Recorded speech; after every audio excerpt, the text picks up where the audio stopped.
football circus and moved quickly to establish credibility, acquiring Adam Rita as coach and Danny Barrett as quarterback. In the American South, the Gleibermans have set up shop in Shreveport. It took them only a few weeks to discard their first coach and call for former Argo headman Forrest Gregg to take over. In Toronto, what had started with great promise when a high-profile trio bought the Argonauts ended sadly. In their place, corporate Canada stepped up. Labatt, via its TSN and Blue Jay operations, has taken over the franchise, offering stability and marketing expertise. Now the president of both the Blue Jays and the Toronto Argonauts, Paul Beeston, joins us live at Skydome. Paul, the bad news is that the Jays are dead last. The good news is the Argos have yet to lose a game.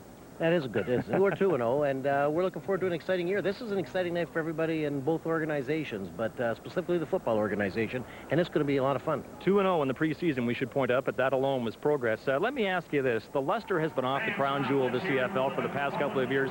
Do you acknowledge the enormous responsibility to make it shine again? Absolutely. I mean, whether it's a responsibility, it's an effort that we have to put into it, Scott, and we're committed to it. Our organization is committed to it. Bob Obilovich, the players, the coaches are committed to it. Our staff, Bob Nicholson, are all committed to it, and we recognize it's not going to happen overnight. There's no magic to this thing where we can just say, here's what we want to do, and we're going to do it. What we're going to have to do is work at it, treat the fans right, put a winning product on the field, and if we can do that, I think they'll come. Quickly, Paul, many suggest it might take a bad season by the baseball team, and the Jays are in last place, or maybe even a baseball strike to get fans around here talking football again. As president of both franchises, are you caught between a rock and a hard spot? No, I don't think so. I think that we can do both. I think that both can happen. There's baseball fans, there's football fans, and there's fans of both. And I think that we can put a winning product on the field. We can have everybody there. Paul, thank you for your time. And if things turn around here, it'll do the CFL only good. Scott, we'll look forward to it this year. Well, expansion's created a whole new job market in the CFL, mind you, mostly for American players. A lot of free agents went south in the offseason. That and the carousel of revolving quarterbacks have changed things considerably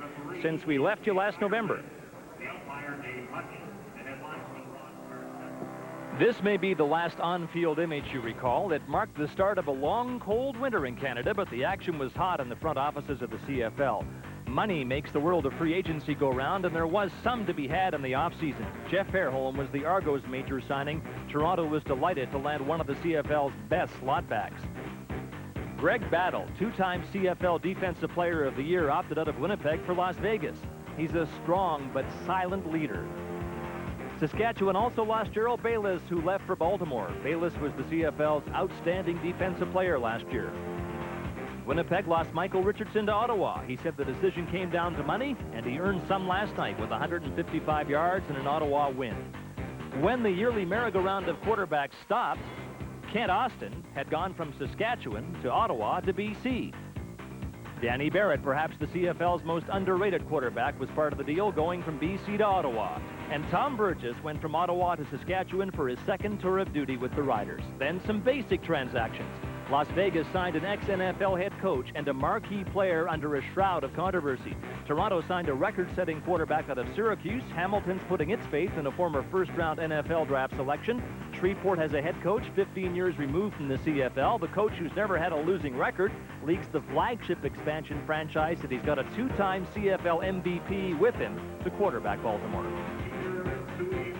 And the preseason suggests the shackles are off Tracy Ham. He shone against Winnipeg in an exhibition game last week. And the broadcast booth tonight are a man entering his 32nd year of broadcasting CFL games and another who used to make his living hunting down quarterbacks. I think it's pretty obvious which is which. Here are Don Whitman and Dan Kepley.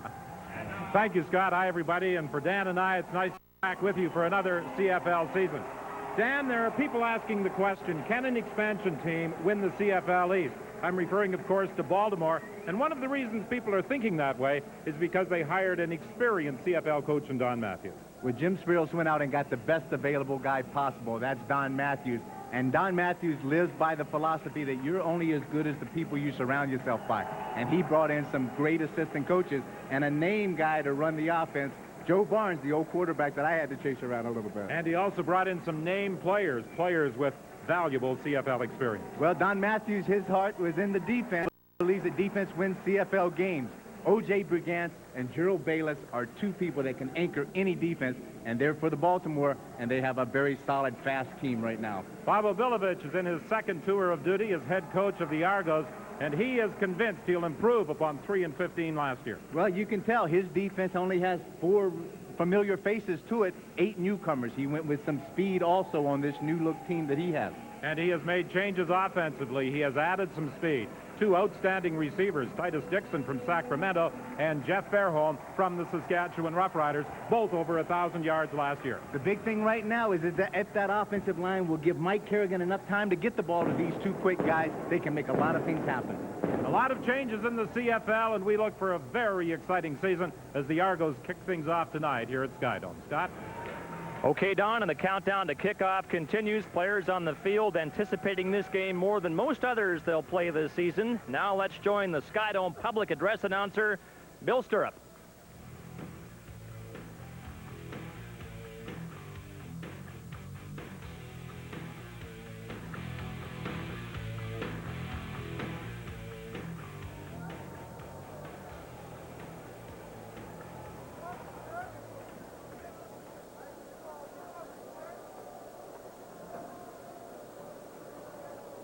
Fans, will you please now rise for the singing of the national anthems by Canadian Juno Award winner Lee Aaron.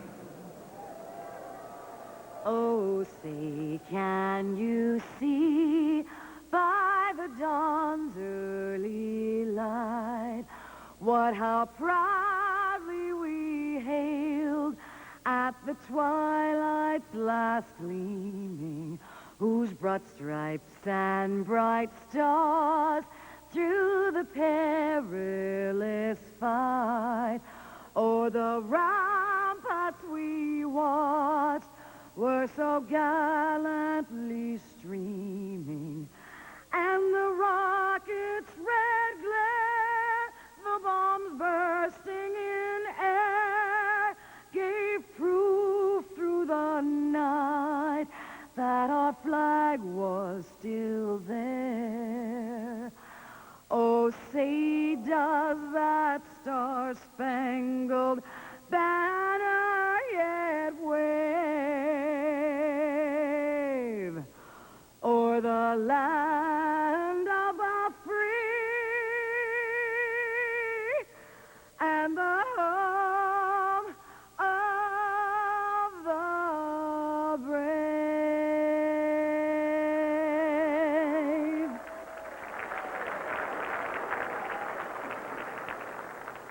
Oh, Canada, our home and native land, true patriot love in all our sons' command. With glowing hearts we see thee rise, our true north strong and free. From far and wide, oh Canada, we stand on guard for thee. God keep our land glorious and free. Oh Canada, we stand on guard for thee. Oh Canada, we stand on guard for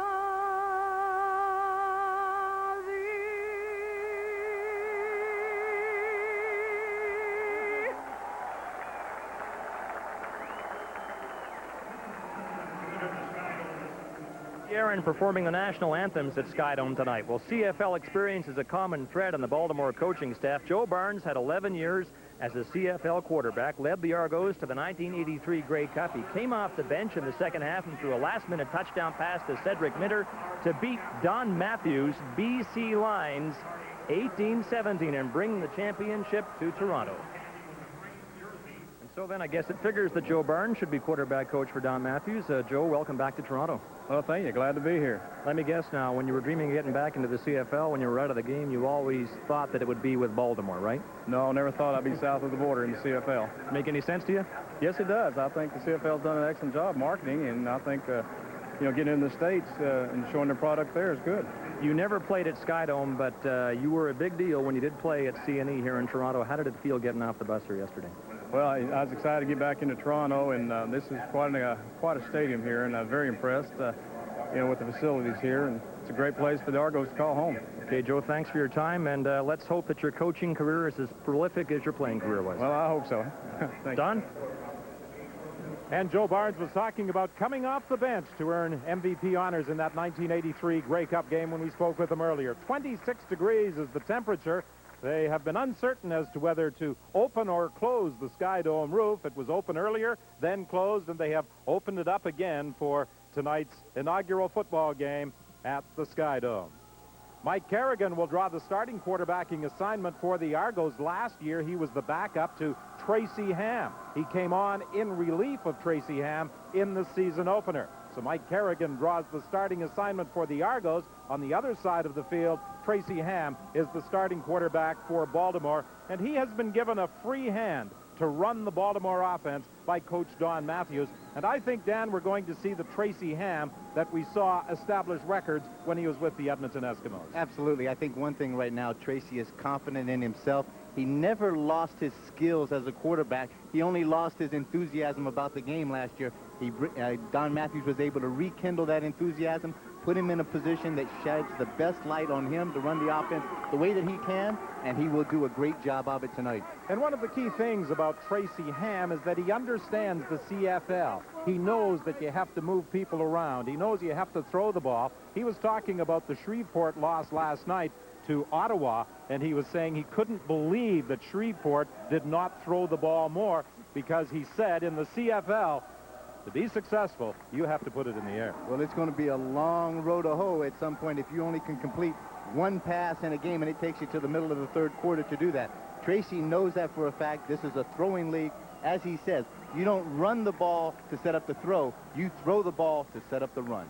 Don Matthews, the head coach of the Baltimore team, previously the head coach of the Toronto Argonauts, and Bob Obilovich was a head coach here with the Argos in his first stint, rejoining the team on December 30th, 1981, and he was here and very successful, leading the Argos to a Grey Cup win, heading out to BC, and then returning in September of last year. A change for the Argos. They have one man looking after the dual chore of handling the place kicking and the punting. Wayne Lamley will kick off for the Argos. Hank Alisic and Lance Chomik no longer with the team. Mike Pringle and Shannon Culver are back to accept the opening kickoff as the Argos in Baltimore get the 1994 CFL season for these two teams underway. Pringle is back on this kickoff, and he takes the football and gets a good run back up to the 45-yard line. Hensey Charles was over there to make the tackle. A pretty good return of 30 yards for Baltimore. Tracy Ham will run the offense, and don't be surprised if he operates a no-huddle offense very early in the football game. This is the way Baltimore will line up. A big offensive line. Tracy Ham, of course, an experienced CFL competitor, and he has some experience in that offense to throw to. Chris Armstrong and B.K. Williams both played in the CFL. Sean Beals is a backup receiver, has CFL experience as well. Tui Peloto takes the ball on the first carry of the game and picks up about 3 yards as he tried to break off left tackle. Along the offensive line, Dan, Baltimore averages very close to 300 pounds. I think they're about 6'5", 310 pounds. But the one thing that Don Matthews is not going to make the mistake of, these guys have to be versatile. They have to be able to move the ball and get off and quick with their feet and get downfield and make blocks. They're not just slow, big targets. 2nd and 7 as Ham operates the shotgun, throws over the middle for Tui Peloto, and he'll be very close to a first down at the midfield stripe. Jake Ireland is the referee, and he's the man in charge as we take a look at the defense that the Argos will throw on the field in tonight's game. Only 4 holdovers from last year. You see all of the new faces: Harding, Campbell, Moan, and Reggie Pleasant, the starters from last year. Brian McCurdy is a holdover from last year, and he is the starting safety, but he did not play on a regular basis last year. First year was his last year, had a backup role at the safety position, but came on very, very strong this training camp to beat out Andrew Thomas at the safety spot. It's 3rd and inches for the Baltimore team, and during the course of tonight's telecast, I'm sure we'll slip up on occasion, Dan, and call them by the name they attempted to use as a nickname when they entered the CFL. Tracy Ham will keep on 3rd down, and he will pick up the 1st down. I'm sure there were many who anticipated that Tracy Ham, who did not have any success at all with the Argos last year, might put the knock on this organization when he returned, but that was not the case. Not the case, and I think it's a direct reflection on the quality and the caliber of an athlete and the individual that Tracy is. He is a class professional, and he is going to run this in a very, very professional way. Tracy indicated that he would like to go with that 6-pack of receivers a fair bit in tonight's football game, and after picking up the 1st down, he has a 6-pack of receivers out there as he operates from the shotgun. He throws complete to Beals, and Beals takes it out of bounds with a 1st down at the 41-yard line. Keita Crespina forced him out of bounds. Beals getting the start. B.K. Williams got in a collision in the pregame warm-up, and he had to be carried off the field. So B.K., Beals, a name that you would remember from the Calgary Stampeders, came in and he will fill in very, very adequately.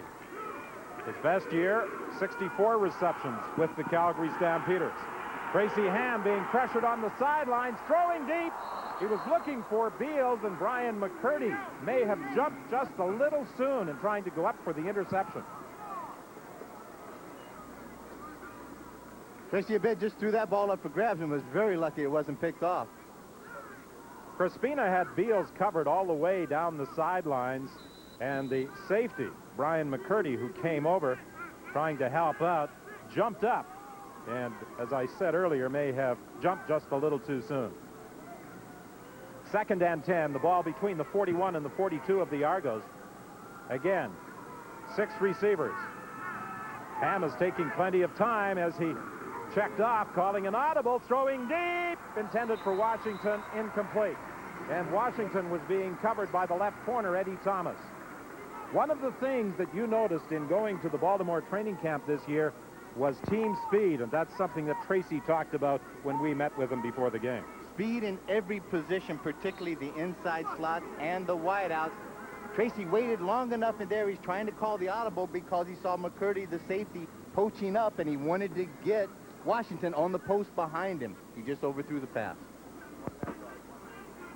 Donald Igwe-Bike is going to attempt a field goal of 49 yards. He was telling me that he has only in his career missed 1 kick inside a dome. With the roof open tonight, I guess you couldn't say it's a dome, but the kick is good. And the Baltimore team is first on the board on a Donald Igwe-Bike field goal. Back to Sky Dome, it was only 3 years ago that Bruce McNall, Wayne Gretzky, and John Candy took over ownership of the Argonauts. That soured last year, but Candy was the one who never lost the faith in his team, and they're honoring John Candy here this evening. This was a pregame presentation to his mother, Mrs. Evangeline Candy, by Argonaut players. The Argos have created the John Candy Memorial Trophy to be given each year to the team's top player, and all season the players will wear embroidered gold crests in the shape of a Hollywood star bearing John Candy's initials. The Argos were a lifelong passion for the major film star. I'm just going to dash over here now and get a quick word from his mother, Mrs. Van Candy, who is on the sidelines. We just saw her receive the presentation. Mrs. Candy, I think most would be surprised to learn that regardless of what a major star your son was, the Argos remained his major passion. Yes, it did. And this is a special night for you, I should assume. Very special. Very special. Beautiful and very special. I wouldn't have missed it. Okay, Mrs. Candy, thanks for your time and enjoy the game in your son's memory. Thank you very much. I certainly will. And I know he's watching us. Yes, I'm sure he is. I'm sure he is. Okay, take care. Don? Candy, The John Candy Memorial Trophy will be presented annually to the Argos' top player, and that's the Hollywood star with John Candy's initials embroidered inside that the Argo players will wear during the course of the season. Titus Dixon took the kickoff back to the 36-yard line. That's where the Argos, under the direction of Mike Kerrigan, scrimmage 1st and 1. They wanted to get the ball into the hands of Mike Pinball Clemens more often this season, and on the very first play, he carries, brought down by Tracy Gravely.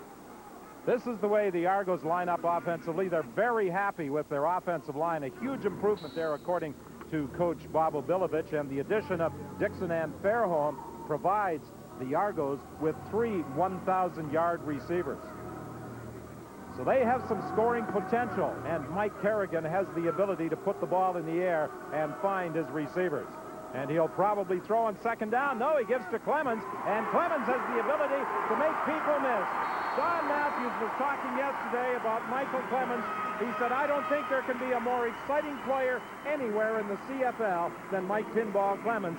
And on the first 2 plays by the Argo offense, his comments have been justified. Matthews said that it worries him every time the ball touches this man's hands, and you can see why. He makes things happen. He's electrified, and every time he touches it, he has the ability to break it big. 14 yards for Clemens, carrying to the 52 of Baltimore. 1st and 10. The fake this time to Clemens. Screen pass to Dwayne Ford, and Dwayne Ford is going to pick up about 8 yards before being brought down by Robert Pressbury. Baltimore gives you a little different look defensively. And Dan, I'm going to ask you to expand on how they are playing these people. They have CFL experience, as you can see by the names that are darker, but they're using really 2 stand-up rush ends. With Brigance and King, they are basically outside linebackers standing up as outside rush defensive ends. Their 2 outside linebackers are basically halfbacks. So therefore, Toronto is going to try to take advantage and run the ball inside of those guys. Clemens tried to pick up the 1st down, but was hit this time right at the line of scrimmage. And it was Alvin Walton who came up to put the hit on Clemens. It will be 3rd and 1, and it's decision time now for Bob Obilovich.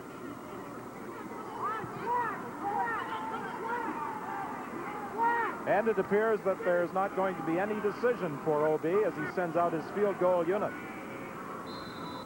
You take an excellent look right that time of Gerald Bayless and what kind of respect he demands in the middle and how hard he works. He is the mainstay of this defense, and he is teaching everybody around him to play at that level. Igwabike kicked a 49-yard field goal. Lamley will attempt one from 50 yards out. It's going to be short and wide, and Culver will concede a single point.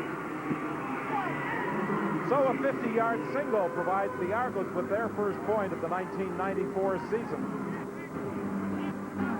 With the roof open, kicking towards the scoreboard can sometimes be more difficult because of the way the wind deflects off the scoreboard, the Sky Dome Hotel, and the restaurants and back into the kicker's face. As you can see, as you're looking on your TV screen, that wind will swirl from your right to your left, hit off the scoreboard, come back against it, and actually knock down kicks going into that way. And it had some effect on that kick from Lamley. Baltimore opting to scrimmage from the line of scrimmage. That was the 44-yard line. Handoff to Tui Peloto, and he will pick up maybe a yard before being mobbed. A handoff taking place deep in the Baltimore backfield, and he was surrounded almost immediately, led by Don Moan. Don Moan had his Ironman streak stopped last year. He had gone 198 consecutive games before he was forced to miss a game as a result of an injury in August. Tracy Ham loses the football, and the Argos have got it. Tracy Ham attempted to pull the ball down, and it hit his hip, and he lost it, and Rodney Harding scooped it up. Tracy set up in the pocket, good coverage downfield, forced him to have to tuck the ball down, and as he tucked the ball down right at the last minute, it looked like he hit his hip, or even Rodney Harding got the right hand out and may have knocked that ball loose and recovered the ball at the same time. You get a good look here. He's looking downfield, wants to throw the ball vertical, and it just slips right out of his hand. Rodney Harding has the presence of mind to jump on it. Big turnover for the Toronto Argonauts. The Argos have it 1st and 10. The ball is at the 39 of Baltimore. 3-1 Baltimore leads with 7:55 remaining in the opening quarter. Kerrigan throwing for Clemens down at the 10. That was one of the concerns Don Matthews had about facing Mike Kerrigan. He can't afford to let him get into his rhythm. And if you do, if that offensive line gives him time to throw, that rhythm will show, and it will produce exactly what we just saw. The one reason that Baltimore incorporates King and O.J. Brigance is the do-pass coverage. But when you have a mismatch against a guy like Mike Clemens, he makes the best defenders look terrible at times, as he just did against King. A 30-yard gain, 1st and goal from the 9-yard line, Toronto. Kerrigan looks to the end zone and over the head of Robert Gordon. He was being covered by Charles Anthony. 2nd and goal from the 9-yard line. Kerrigan had Gordon open, just overthrew. Plenty of time. This is a great compliment to this offensive line, as I keep saying. If they give Kerrigan this much time without Baltimore putting some heat on him, knocking him out of his rhythm, because they don't have to worry about him being a scrambling quarterback. He has to throw, and he has to throw on time. A 3-step drop and quickly releasing the football. This time he can't find a receiver. And he is brought down at the 10-yard line by O.J. Brigance. Good coverage by Baltimore. Defensive sack, a coverage sack is what they'll call that, because as Kerrigan comes back, he wants to release it. 3-step drop, as you said. He wants to throw it on time. But then you can see what I was talking about. As soon as he has to pull it down, he is not as fleet of foot as a guy like Tracy Ham, and that allows that Baltimore defense to swarm him. O.J. Brigance had 20 sacks last year with the BC Lions. And he's picking up in Baltimore, where he left off on the West Coast. Lamely, this time with a 17-yard field goal try to put the Argos in front, and it's good. So with 6:23 remaining in the opening quarter, the Argos lead Baltimore by a point. The Argos will kick off following the Wayne Lamely field goal, and Mike Pringle and Shannon Culver are back to receive. The Argos leading by a score of 4-3 with 6:23 remaining in the opening quarter here at Skydome.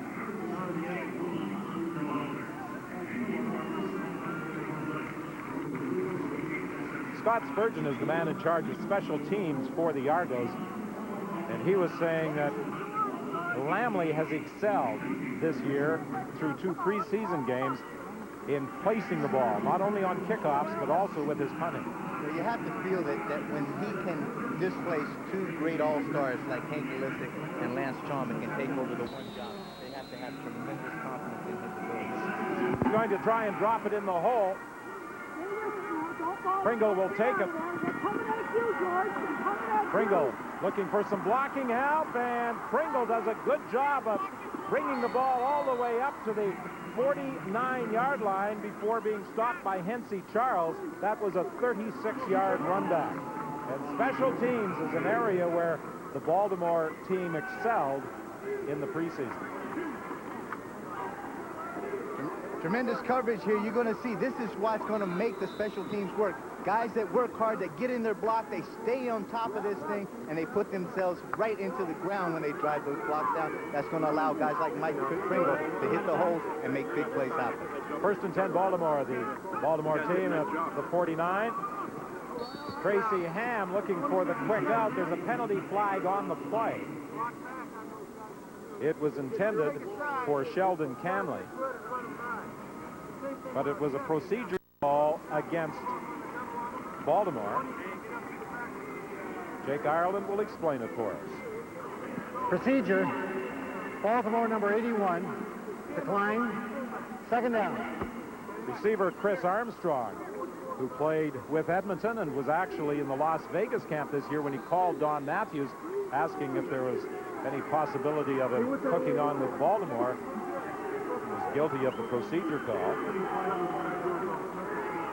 Ham on 2nd down, throwing deep for Washington. Good coverage by Eddie Thomas. Thomas was running with him stride for stride. Eddie Thomas broke into the lead with Edmonton in '91 and has been a terrific cornerback has a good thing. He doesn't get turned, doesn't turn his hips, fights. When Washington makes the cut to the outside, stays right with him all the way, and that's the sign of a good cornerback. Thomas was with Edmonton in 91 and 92, was on the injured reserve list with San Diego all of last year. The Argos were very pleased to get him, and he has looked strong playing the corner. The first punt of the game for Josh Miller. Another left-footed kicker. Clemens waits for it, takes it at the 20-yard line, and downfield to make the tackle was Scott Miller. Clemens racked up 3,300 all-purpose yards to establish a league record. That was back in 1990, and the way he started tonight, Scott, it looks as though he might be trying to break that record. It's possible, Don. At the roof of Sky Dome, you can see the World Series banners. The dark blue ones, of course, the most important ones. They signify the Jays World Series championship. But as we speak, the Jays are dead last in the American League East, even though they won this afternoon. They open a series here tomorrow night at Sky Dome against Kansas City, and we'll have it on Speedy Blue Jays baseball for you. Dwayne Ford, not used much as a ball carrier, picks up about 7 before being brought down by Alvin Walton. Ford is primarily a blocking back. He's got great speed, though, but at 6 foot, 230 pounds, he presents himself as a very intimidating blocker. He opens up holes, and this time, when you forget about him just long enough, all of a sudden he'll come back and haunt you a bit, as he just did. Little counter trap here, comes on the outside, able to get enough speed to get outside, pick up a big 8 yards. Western Ontario product. Previously played in both Calgary and Winnipeg. The pass for Clemens. He's got a first down. He breaks the tackle.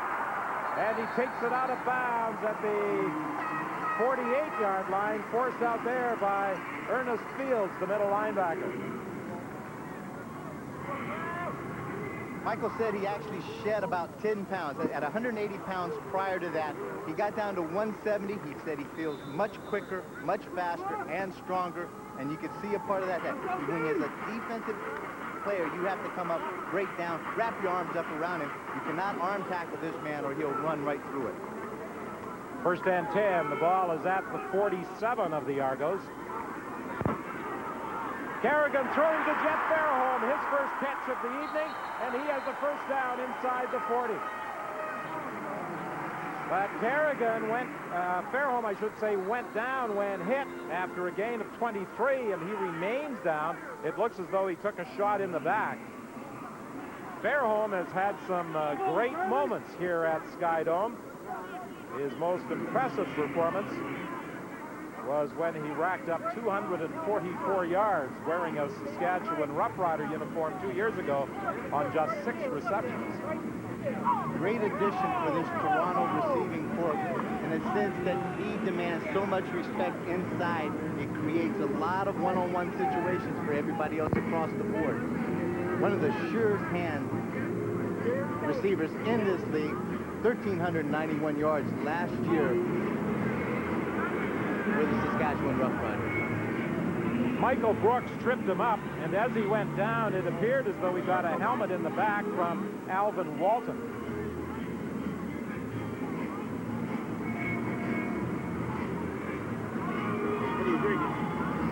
And Jeff Fairholm remains down here at Sky Dome.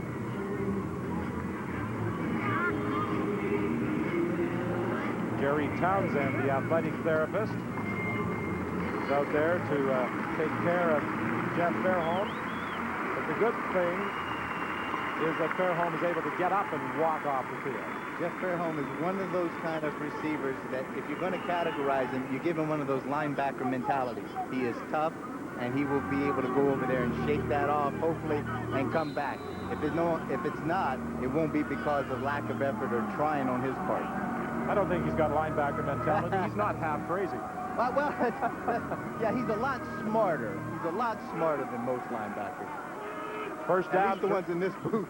First down, Toronto. Inside the 40. Sideline pattern was intended for Massotti. It's incomplete. Good coverage by Carl Anthony as Kerrigan tried to hit Massotti streaking down the sidelines.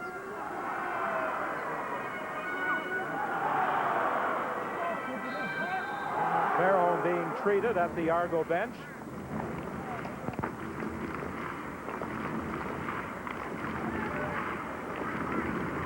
Norm Casola comes into the ball game. No, they've changed. They've now got Dave Irwin in the ball game, replacing Jeff Fairholm at the slot back position. Irwin is the rookie. The pass intended for Dixon. He can't catch up with it.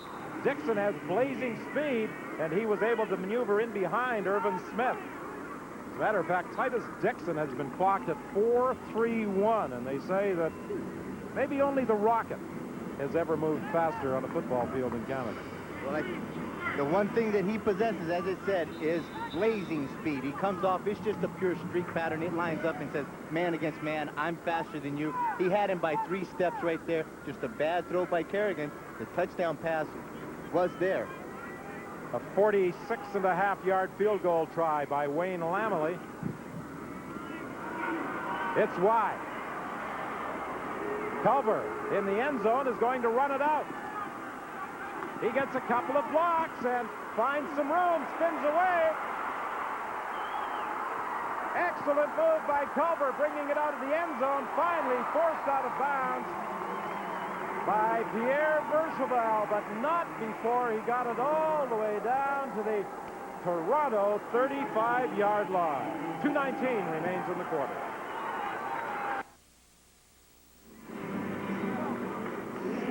Shannon Culver, it appeared in the end zone, was trying to lull the Argos into thinking he was going to concede a single point, and then they set up the wall down the right side.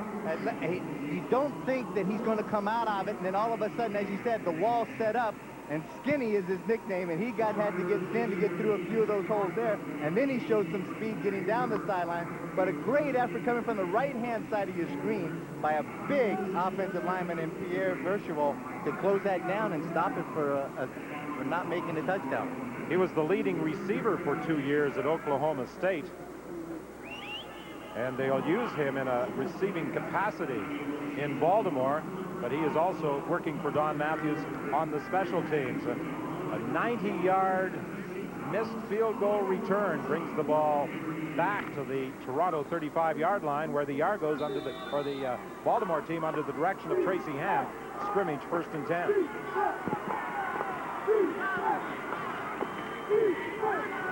Armstrong in motion across the formation.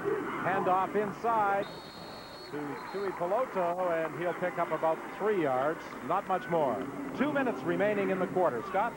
Don Kep already referred to this, but 85, Sean Beals is in because 88, B.K. Williams twisted his ankle in the pregame warm-up. I asked the Baltimore trainer if Williams was returning, and he said you'll have to ask Coach Don Matthews about that. Obviously, they're closely guarding their injury information, but you know what? I think Don Matthews is kind of preoccupied tonight, so I'm going to withhold asking him until after the game. I can tell you Jeff Fairholm of the Argos has a hip pointer and should be back. Armstrong grabs a touchdown. Tracy Ham spotted Chris Armstrong wide open over the middle. He got in behind Gita Crespina, and it's a Baltimore touchdown. Tracy Ham got the call that he wanted, and he got the exact defense that he wanted. He caught Brian McCurdy, the safety, poaching up into the middle. You can see a number 16 right there in the middle of your screen, and then all he does is lay it up top, and he allows Chris Armstrong to run to the seam pattern, and all he does is lay it out there. Chris Armstrong does a good job of looking the ball in. Take a look. He knows it's close. Got it. Yeah, this is what it's all about. The point after, and Baltimore moves into a 6-point lead with 1:21 remaining in the opening quarter. And I'm sure that both Don Matthews and Chris Armstrong are very happy at this moment that that telephone call was made by Armstrong after he was released by Las Vegas. But to talk to Chris Armstrong, to clarify that a bit, he said, you know, because they had the veterans in camp early down there, and for whatever reason, they sent some of the veterans home. And he was expecting to get a call to come back to Las Vegas. He may have still been waiting for that call from Coach Meyer out there, but he never got the call. He called Don Matthews and his affiliation with Coach Matthews with the Evanston Eskimos, and Don Matthews said, if you can run, you got to come and show me. And he did that, and that shows that he can run and catch right there, and that's why he's part of the Baltimore team. Well, Matthews emphasized speed when he assembled this team, and when Armstrong called him, he said, I want to know if you can still run. If you still have the speed that you had in Edmonton and in Ottawa, we'll give you a shot in Baltimore. And that shot has produced the first Baltimore touchdown in the CFL. Chris Armstrong into the end zone. Igwe BK kicking off. Dixon takes it at the 15-yard line. He runs into some traffic at the 30-yard line. And that's where the Argos will scrimmage first and 10. A 14-yard return as Mike Kerrigan prepares to direct the Toronto offense again. He has completed 4 of 7 passes for 77 yards. He and Tracy Ham had almost comparable numbers in the preseason as the two teams both won their preseason starts, their 2 preseason starts. 347 preseason yards for Ham, 354 for Kerrigan. He has been extremely impressive here this first quarter, has had plenty of time to throw the ball, let's see, and he's just been a few steps off of making some big plays. Bobby Gordon makes the catch. He'll be very close to a first down. Tracy Gravely was over defending against him. Bobby Gordon is being used as a slot back. Previously in the CFL, when he was with Ottawa, he was a wide receiver. And that's one thing that Coach Obi thought. If I can get him inside, use that speed inside, if anything happens to my speed guys outside, I've got this guy to call on. I can move him outside. He shot good movement, good field sense, and knowing to tuck the ball in, get upfield and turn, hold on to it, pick up a big first down. They're going to measure to see whether this is a first down, and just shy. The bad spot by those officials. Hey, are the Argos ever happy that guy's back in the fold? Chris Schultz came to training camp, spent a couple of days at camp, decided he had had enough. 5 days later, came back. Talked to Chris yesterday in the locker room. He said, you know what? It wasn't, I could get up out of bed. I felt great, but you know what? After 2 days, I missed the guys. I missed the camaraderie. I missed the competition that went on with being a professional football player. And I told him, I said, you make them drag and kick you, going out of this locker room screaming if they have to before you retire again. Mike Kerrigan picks up the first down. Schultz was injured in the very first game of the season last year. Missed the entire season with a knee injury. He had the operation. He did recover from the operation, but when he got back to training camp, he wasn't so sure whether he really wanted to play. But as you said, it was that relationship with his teammates that lured him back to the game. It's really impossible for us as players to tell you what it feels like. You're going to have to feel it, and he felt it, and that's why he's back there at that left tackle spot. That's his territory. First and 10 from the 43. Titus Dixon, the intended target, but it's intercepted by Carl Anthony. I think we're going to have a holding penalty back here on Gerald Bayless. A holding call against the Toronto Argonauts as Gerald Bayless was held. So the interception will stand, and that is the final play of the first quarter at Skydome. Toronto number 69, decline, first down. The holding penalty against Burgos declined by Baltimore. And so after 15 minutes of play, with the roof open here at Skydome, Baltimore has the ball and leads by 6.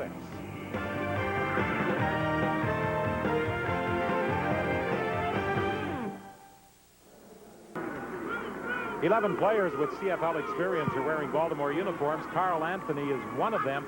6 interceptions last year for the Calgary Stampeders. He has Baltimore's first interception of the season, and Baltimore is going to be called on, I think, a time count violation. It appeared as though they took too long to put the ball into play. Actually, it's a procedure call against Baltimore. Procedure, Baltimore number 32, still first down. Peter Tuipulotu guilty of the procedure call. Statistically, this is what happened in the opening quarter. The Argos with more net yards, but Baltimore leads by a score of 10-4. Tracy Ham fakes inside, drills it over the middle, and Armstrong has another Baltimore first down. Tracy did a great job that time, faking the handoff inside, and then he set up, and then all he did was wait for Chris Armstrong to clear the zone, Ball into an open spot across the middle, and then he rifled the ball in there. Chris Armstrong was able to hold on and pick up a big first down. This is a new formation. 4 people lined up behind Tracy Ham. He hands off to Canley, and Canley will pick up maybe 3 or 4 yards. That's one of the advantages Baltimore has, as we said at the start of the telecast, having a coaching staff familiar with the Canadian game. Well, it's so important. Well, it certainly is. I mean, Don Matthews would have gone over some trick plays and trick offensive formations that teams may use against him. But then also the things that he can use against other teams have been very, very successful. This time, Ham operates from the shotgun. On second down, Ham is under pressure. He escapes. Got away from Kent. His pass is incomplete. It was intended for Sean Beals. And McCurdy, the safety, had come over to help out Joe Johnson on the coverage. Now, Tracy broke out of containment. He's standing out there, and there's great containment by Charlie Farms. And Tracy Ham is the player down. And as Tracy opened himself up to try to throw that pass downfield, you watch number 14, Charlie Farms, come there and just hit him, boom, right in the chest with that helmet. And without a doubt, Tracy Ham feels every bit of that hit. Just as he released, Charlie Farms tied it perfectly. A solid hit on Tracy Ham, and he is still down as trainer Steve Kinsey goes out to administer to him. Farms is one of the new people in the linebacking core of the Argos this season, and Don Moen, in talking about the Argos defensively, said, "We are so much better already this year than we were all of last season." Well, I think all the other things that were outside of football are gone. These guys can concentrate on football itself. Their enthusiasm is high. And again, they have some ideas of some speed that are out there to get the job done. Charlie Farms is he's only 5'11", 185 pounds, so he's an oversized halfback that comes up to play that outside linebacker position. But you can see from that hit right there, he's tough enough to be able to stand in there and play against the rush, take on the blocks, and hopefully be able to help in the pass coverage. Another ex-Argo quarterback, John Conjemi, comes in to take over for Tracy Ham. But Ham is up, smiling, as he heads off to the bench. See, the great thing about Tracy right here is that he knows the minute that he cocks that arm is going to throw the ball downfield, that he's going to take a serious lick right in the chest, but he's going to stand in there and try to complete the pass first. Shows the kind of caliber and intestinal fortitude that this guy has. He's got that big flak jacket on, too. He doesn't feel too much of it. Let's not get too carried away. A little extra protection that is so essential for a quarterback. Igwe will attempt the field goal of 45 yards. This one is wide. And Clemens, unlike Culver in the first quarter, is going to concede the single point. Igwe had some travel problems yesterday. He didn't get his visa in time to accompany the team to Toronto from Baltimore. He didn't arrive in Toronto until this morning. And he said, as we talked to him, don't want to talk about it. It's not anything really serious. It just has to do with the visa, but it's okay. I'm here right now. I read a stat on him yesterday, which is phenomenal in a sense. From the 34 yards in, he has never missed a field goal in his career, in his whole career ever. That's a lot of kicking, Griff. First and 10. The ball is at the 33. Clemens takes it, and Clemens has a gain of 8, maybe even 9, before being stopped by William King. The feeling of the Argos is that maybe Baltimore is a little undersized at a couple of those linebacking rush end positions, and they can run against them. Coach Matthews knew that for a fact going in. Bayless is there, makes the good play to get around, but then allows Clemens, as quick as Clemens is, to get back inside. And he shows his disappointment in missing that tackle on Michael Clemens. But, Gerald, don't feel bad. There's been a lot of them that have missed him. Second and 1. That was a mix-up. Blown play.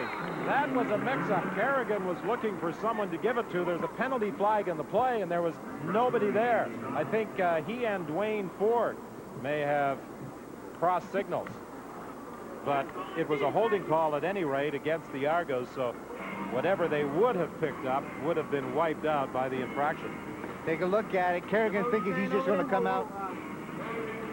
Toronto number 67. Decline. Third down. Just a straight dive to the right-hand side, and there's a big surprise when all of a sudden to Mike. He's going to reach out to hand the bird off to somebody, and nobody's there to take it. Now there's a little panic that sets in. Dwayne Ford thought it was going to be a counter to come out against the left side. Chris Schultz was guilty of the holding violation. So the Argos will be forced to kick it away on third down with 11:51 remaining in the half. Only one punt in his CFL career for Wayne Lamley, not one that he remembers fondly. No, it wasn't a good kick at all. That's to say it very kindly. Penalty flag as Lamley was knocked down by Pringle. Roughing the kicker or contacting the kicker. Either one will provide the Argos with a first down. It's all well and good to try to be intimidating when you go in here as a visiting team and try to take something out of the other team, but you have to be very smart in doing so. Contacting the kicker. Baltimore number 27. First down. Contacting the kicker is the ruling. Pringle runs into Lamley with his foot in the air. He could have avoided the contact. The replay seemed to indicate that there was no difficulty for Pringle to avoid running into Lamley, and as a result, the Argos retain the football with a first down at the Baltimore 54. 11:18 remaining in the half. 11-4. Baltimore leads Toronto. Jeff Fairholm is back in the ball game. The fake to Clemens. Pass intended for Ford, incomplete. O.J. Brigance came up quickly on Mike Kerrigan to apply pressure.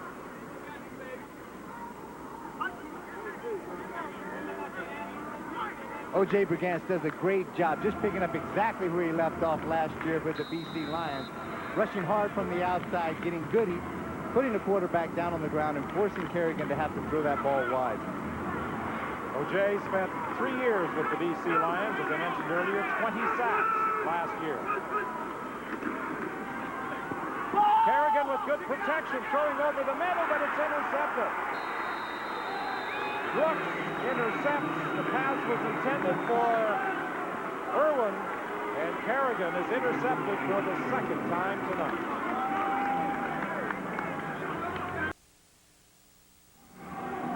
Baltimore leading the Argos by 7 with 10 minutes to go in the first half of this game, and earlier we suggested that B.K. Williams could be out for the evening with a twisted ankle. Turns out it's a whole lot worse than that. He is on the Baltimore bench, as you can see, in street clothes, and his left, or I should say his right ankle, is heavily wrapped. It's because in the mishap in the pregame in which we thought he twisted his ankle, what actually happened was Ken Watson stepped on the back of it and tore B.K. Williams' Achilles tendon. So in all the football games I've seen, I can now report that it's the first time I've seen a pregame injury lead to a player being out for the season, and B.K. Williams is, because he'll require surgery to have it repaired. Don? Well, B.K. Williams is a name certainly familiar to Canadian Football League fans, having played in the CFL in the past with a number of clubs. He was with Don Matthews in Saskatchewan, with Don Matthews when Matthews was an assistant coach in Edmonton.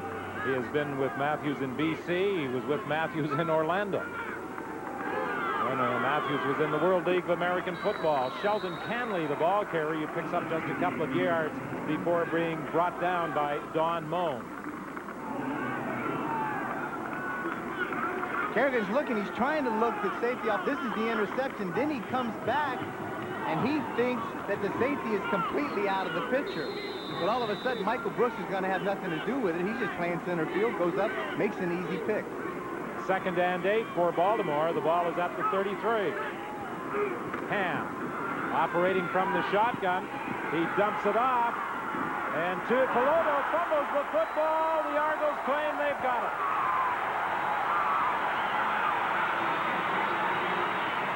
Ryan McCurdy, the safety, grabs the football after it popped away from Tuipulotu. So Don Matthews saw his team get the football on an interception and then give it right back on the fumble by Tui Peloto. Great zone coverage here that you want to force him to dump the ball off to the safety valve. And he does that to Tui Peloto, and then that good speed and that tenacious tackling that Toronto has found in the training camp this year comes into play. They knock the ball loose, come up with a big turnover. Tego forced him inside, and Farms knocked the ball loose, hitting it with his helmet. First and 10, Toronto. The ball is at the 38 of Baltimore. The fake to Clemens. Kerrigan gets to the outside, throws for Gordon, and Gordon took a couple of good shots. He was straightened up by Gravely and then decked by O.J. Brigance. This is that counter fake that they're all trying to do to Mike Clemens and then come up and set the screen up inside to Dwayne Ford. Dwayne Ford's covered, but he happens to find the receiver open downfield, dumps it off, and then you see great tenacious tackling by the Baltimore defense. Second and 6, the ball just inside the 40-yard line, the 35-yard line, pardon me. Intended for Gordon again, he can't hang on. He got to the outside of Ken Watson. I think he may have lost the flight of that ball in the air. He turned back and then looked to see where he was, turned back again and couldn't find him. Having some conversation with Coach Obie and also with Mike Kerrigan, they felt the one place that they could attack would be the inside halfbacks of Baltimore, solely on the fact that they're big guys. Charles Anthony is 6'2", 195. Ken Watson is 6'2", 200. And they just didn't feel their pivoting and turning speed was up to par, and maybe they could make something happen as they just almost did. Hamley with a 42-yard field goal try, and this one is good. So with 8:19 remaining in the first half, Lamely cuts the deficit to 4 points. Tom Matte had 12 distinguished years at running back for the Baltimore Colts in the Johnny Unitas era. He's now a minority owner of the Baltimore CFL franchise. And Tom, you're here to say you're happy with the way things are going. We are very pleased the way things are going. This is exciting football. I mean, last week we scored 88 points. We came out on top. It's just the kind of game that the Baltimore fans really like. It's wide open. It's exciting. People are scoring from every which way. It's just great football. Argos are not making it easy on Baltimore tonight, though. Well, they're not going to. This is a veteran ball club up here, and, you know, it takes us a little time to get acclimated to what's happening, and I think that right now we feel like we're in the right step. Tom, thanks for your time, and we'll have more on the Baltimore situation coming up on Live at the Half when we examine the distinguished football tradition of the city and try to figure out where the CFL fits. Baltimore owner Jim Spiros will join us live, and so will a potential American audience of millions when we hook up live with our ESPN2 American colleagues who are covering the game tonight. Don? Pringle on the kickoff return, and Pringle got to the sidelines, but he stepped out of bounds before being bounced out of bounds by Johnson. And I'm looking forward to the season opener in Baltimore next Saturday night when they play the Calgary Stampeders. Jim Spiros was saying yesterday that they could have in excess of 40,000 for that season opener in what they're calling the Outdoor Insane Asylum, Memorial Stadium in Baltimore. This is a city that is strong in tradition in their football. They love it. They had 28 or 30,000 in the exhibition game, so to think that 10 more thousand people are not going to come out after hearing that kind of score, 88 points being scored in a game, is going to be exciting for the city of Baltimore. Tracy Ham is really enthused about the reception that these Baltimore players have received from the fans in the city. He said they cheered for us, a standing ovation when the defense was introduced, a standing ovation when the offense was introduced. He said they were up and roaring most of the night, and why not? What an exciting preseason game. A 45-43 win over the Winnipeg Blue Bombers with Igwe kicking the winning field goal in overtime. As I said again, this is a city that has adopted the name. We're not allowed to say it, but they are going to talk, and this is what they think about all the time. And when they start to say things, how about your Baltimore CFL? And then the fans will yell whatever the name that they think it is. That is the name they've incorporated and adopted for this new football team.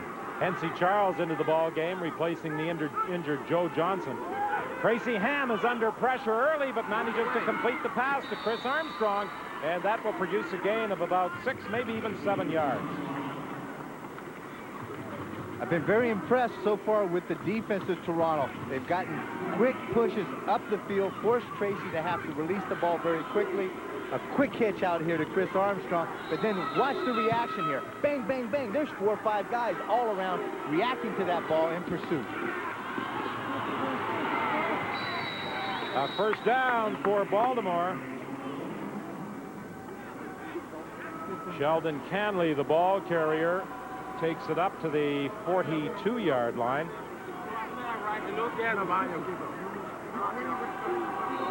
One of the advantages Baltimore has, as do all American teams with no import restrictions, is that they can move people, and they have more depth at some positions. They don't have to worry about Canadian or import restrictions in putting personnel in the field, and that's where Don Matthews felt his team had an edge. Exactly, and the one thing that may help also on the other side of the ball is that the designated import rule for Canadian-based teams does not apply when they're playing an American team. Canley again picking up a first down as he crosses midfield before being stopped by Calvin Tiggle. 6:22 is the time remaining in the first half. Baltimore leads Toronto 11-7.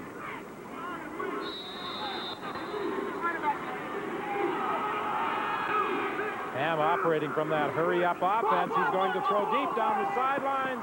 Incomplete. He was looking for Walter Wilson. Wilson had the distinction of scoring the first ever Baltimore touchdown in a preseason game. Tracy Ham felt it was very important to come out. He wanted to run the hurry-up offense early, and he wanted to run it as much as he could. From watching the 2 exhibition games of Toronto, he noticed that those defensive linemen weren't getting a lot of playing time up front, so he wanted to see what kind of game shape that they were in. Sideline pattern as he comes right back to Wilson for a first down.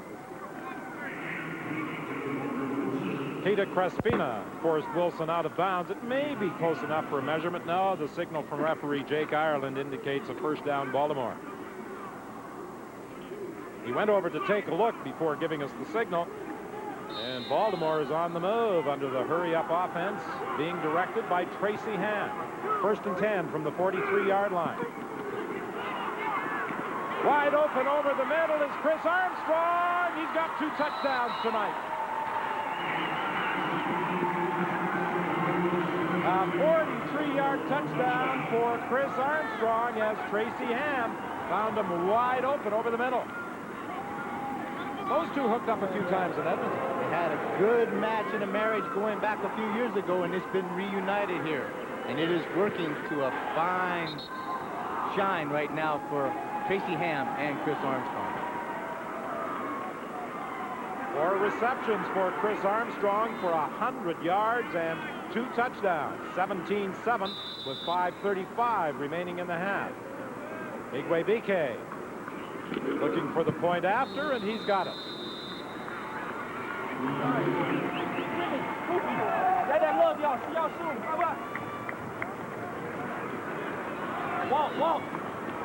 We'll take a good look at this touchdown pass again. Tracy Ham has plenty of room and plenty of time to stand. He waits for Chris Armstrong to clear the zone behind Don Moen, and then all it does is lays the ball in, and you show some great blinding speed of Chris Armstrong, turns it into overdrive and puts it in the end zone.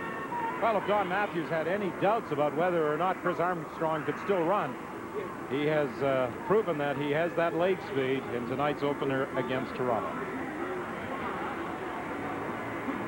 Take a good look at that. Tracy keeps watching him on the fly. Sees him goes in. He's very happy about what just happened. But he knows this is only about 20 minutes, 25 minutes of a ball game. There's still a lot of football left at the Sky Dome.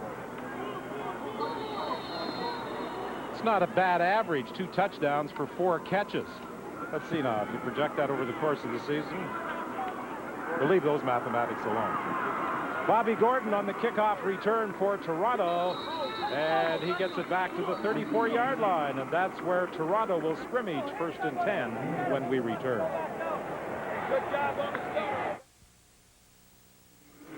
There's there's a postcard picture, our camera on the Toronto Island looking back across Lake Ontario towards Skydome. Logos are a bit of a story for both these teams. In addition to the new one the Baltimore CFLers have, looking very much to me like a spirited young horse, the name of which we're prohibited by court injunction from giving you. The Toronto Argonauts, one of the most storied franchises amongst established CFL teams, also have a new logo. It's really a stylized version of the one they had several years ago. It's worth looking at because it does not appear on their helmets, as you can see. Only the letter A does. Didn't have time to get it on this year, but it should be on in years to come, Don. Toronto scrimmaging 1st and 10 from the 34. Those 3 stars on the Baltimore helmet, by the way, represent 3 eras of football in Baltimore. The Old American Conference, the National Football League, and now the Canadian Football League. You gotta come and wait! You gotta come and wait! Come on, Clemens takes the handoff, tried to bounce it to the outside. William King forced the play, and then Gravely came in to finish the job. Kerrigan looks over to the bench for some play calling help.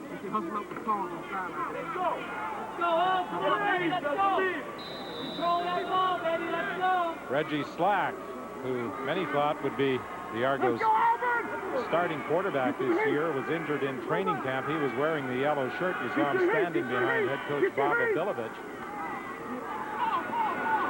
Intended for Dixon, incomplete. He was being covered by Irvin Smith. Boy, you talk about the speed of Titus Dixon. Irvin Smith can motor. Irvin Smith, about 5'10", 185 pounds, out of Maryland, has got blinding speed, timed at 4.4, and he can run with the best of them. Kerrigan got the kind of defense that he wanted, a middle linebacker blitz, one-on-one coverage all the way across the board. All he had to do was lay it out there. Irvin Smith did an excellent job of going step for step. Shannon Culver, the lone man back. It looks as if Baltimore maybe trying to go after a block again, trying to bring some pressure up the middle. Lamley gets the kick away. Culver takes it at the 40-yard line, and Culver doesn't get any further than the 45. He was tripped up by Blaine Schmidt, the center, who got upfield quickly. Well, you had talked about a block. I talked with Daryl Drawlin, the specialty team coach and linebacker coach for Baltimore, and he happened to say with that shield, when they have 4 men behind protection, it is vulnerable. They try to get a good push up the middle and then send somebody off of the corner to try just to the outside shoulder of one of those up backs to try to get the block point. Lamley takes the drop at about 14 yards, but the block point after his 3 steps is at about 8 yards, so it makes it very accessible to get your hands up and block. Washington could not hang on to the football. They're running a hitch screen to Washington, and as he came back inside looking for the blocking, and he may have been looking for that blocking help before he had control of the football. Jeff Fairholm went to the Argo dressing room. He's returned to the bench. The Argos are hoping that he'll be able to continue in this football game. On 2nd down, Ham throws to the sidelines, and he's got Walter Wilson open for a 1st down at the 50.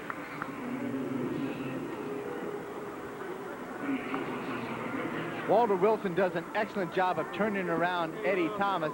Kind of a post corner look and then breaks it to the out, gets Eddie Thomas turned all the way around.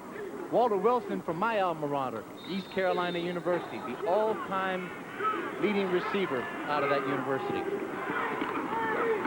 Intended for Wilson, another of the hitch screens, this time intended to the right.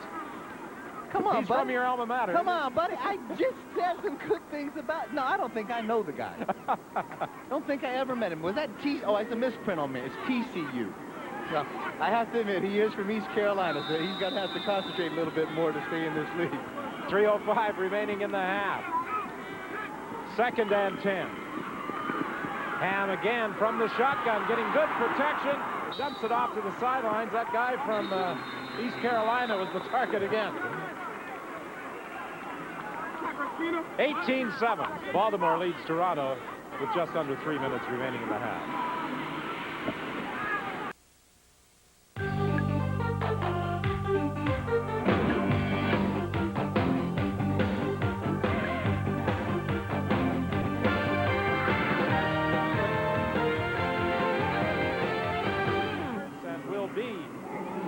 Edmonton on Saturday night as the Edmonton Eskimos, the defending Grey Cup champions, open their home season against the Hamilton Ticats, a team that many expect to be much improved this year with Tim Rosenbach, quarterback. Great offensive powers on both sides of the field, but the one thing I can't wait to see is the defenses.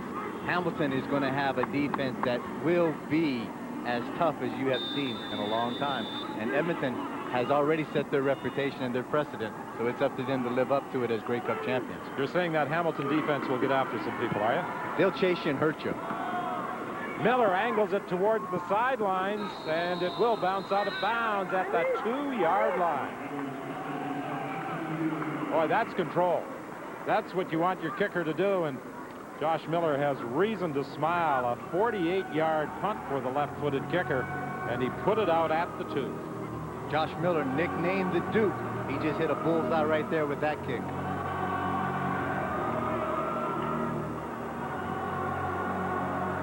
Miller had a brief stint with Green Bay after graduating from Arizona. And he puts the Argos in a hole with 2:38 remaining in the half. They are 1st and 10 from their own 2-yard line. Jeff Fairholm back in the ball game at his slot back position. He and Gordon are the slots. Mazzotti and Dixon the wideouts. The pass for Fairholm incomplete. Ken Watson may have got a hand on the ball to tip it away from Jeff Fairholm. Ken Watson made a great play that time. They're playing a 3-deep zone. That time Ken Watson was responsible for the flat area. Realized that nobody was out there, fell back inside and was able to dive and get a hand on that ball. Coming from the left of your screen right at the last moment, there comes the hand out of nowhere, puts the hand down and knocks it down. Good play. Watson with 5 years CFL experience with BC and most recently Calgary. Bobby Gordon, the receiver, as he got a first down. This will be a critical spot. It looks as though, at least from this position, that he does have it. Gerald Bayless does a great job up front. Look at that quick arm under. Look at the power and the speed that he has. And he gets his arms around Mike Kerrigan. But Mike Kerrigan at 6'4", 215, he's got great leg strength, and he's a powerful man, able to get away from the grasp with Gerald Bayless and complete that pass for a huge first down. 2:14 remaining in the half. Toronto 1st and 10, the ball at the 13.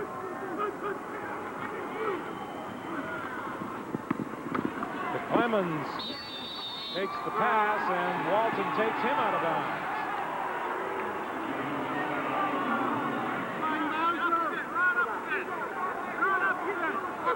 They're trying to get the ball into Pinball's hands, and through this first half, they've succeeded. They got Michael locked up one-on-one with Walton on the outside. Walton's able to make a good break on the ball, come inside out, and he makes sure that Mike Clemens gets tackled. You never know until he's down on the ground. 2nd and 5, Toronto with 1:50 remaining. Baltimore leading in this first half 18-7. Paul Mazzotti struggling. He'll get the first down.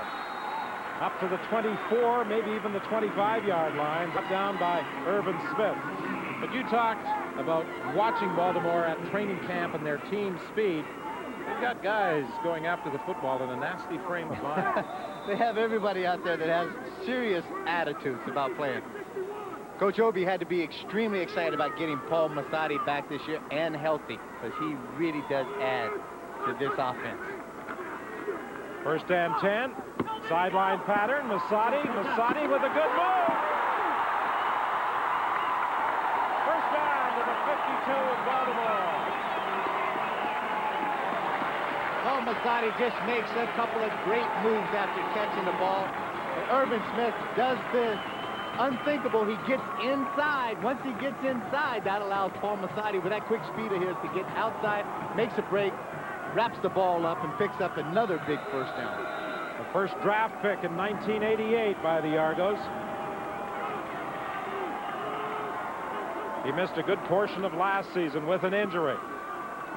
This one is picked off by Ernest Fields, the middle linebacker. Mazzotti was the man that Kerrigan was looking for. That's interception number 3, charged against Mike Kerrigan. And that comes with 1:01 remaining in the half. Mike Kerrigan never saw Ernest Fields at all. He was looking at him, looking downfield, trying to hit the slot back on a quick movement. Ernest Fields out of Tennessee was credited with over 400 tackles at Tennessee. Makes a good break on the ball, looks the ball in. Now you got to tuck it away and get upfield, big guy. He's 5'11", 240 pounds. Don Matthews had the ultimate compliment for Ernest Fields. He said he reminds him of a guy who wore number 42 when he was the defensive coordinator with the Edmonton Eskimos. Canley continues to struggle and will get maybe 7 yards before being brought down by Kevin Carroll. Edmonton fans are certainly familiar with the guy who wore number 42. Well, I think you still got that number tattooed on your backside, haven't you? It's tattooed right there. Now, you want to see? No thanks. Okay. But it's there. I think the only thing that he and I may have in common is we're close to heights, and that's about it. 2nd and 4 with 45 seconds remaining in the first half. Armstrong was underthrown by Tracy Ham. Reggie Pleasant was defending with help from Joe Johnson. You take a good look at Tracy right there. He's very disappointed in himself. He knew that he rushed that ball. He had plenty of time to throw it, and he just want to say, giving a little clap, he said, that's my bad. I'll take care of that. I'll correct that. Next time I'll get it to you. Yeah, he's unhappy with that pass. But he's put some right on the numbers for Chris Armstrong in the first half of this football game. Josh Miller stands at his own 44-yard line for this 3rd down punt with 40 seconds remaining. This time he's trying to angle it to the left side. It hangs up a little and bounces away from Pinball Clemens. He has to chase it, and he goes back into the end zone before finally picking it up and gets it out to the 2-yard line with 27 seconds remaining. Scott Miller was downfield to make the tackle. Baltimore's philosophy with this punting team is, all I want you to do is kick the ball 40 yards, hang it up in the air. I've got the speed on this coverage team to get down there and surround the return guy. That's exactly what they did. Mike Clemens may have made a bad error in its judgment of letting the ball hit the ground. If he would have fielded it, it would have made a much bigger difference in field position for the Toronto Argonauts. Yeah, and I think one of the significant things of this first half, it's been a clean first half. Very few flags. Few flags, nothing cheap, but very physical out there. Dwayne Ford, the ball carrier. The ball came loose, but that was after the whistle. Perhaps in my choice of words, I should have used a tidy first half rather than clean, because there haven't been any flags. Many. Well, there's a few. There's a few out there. Look at the big guy in the middle work. Gerald Bayless, very physical, extremely strong and powerful, able to grab guys, stow away, manipulate them, and then get into the hole and make the tackle. That's why he's an All-Canadian. That's why he was the best defense player in the league last year. The two quarterbacks have almost identical numbers in passing yards, but the big difference is Kerrigan has been intercepted 3 times. With 5 seconds remaining, a timeout has been called.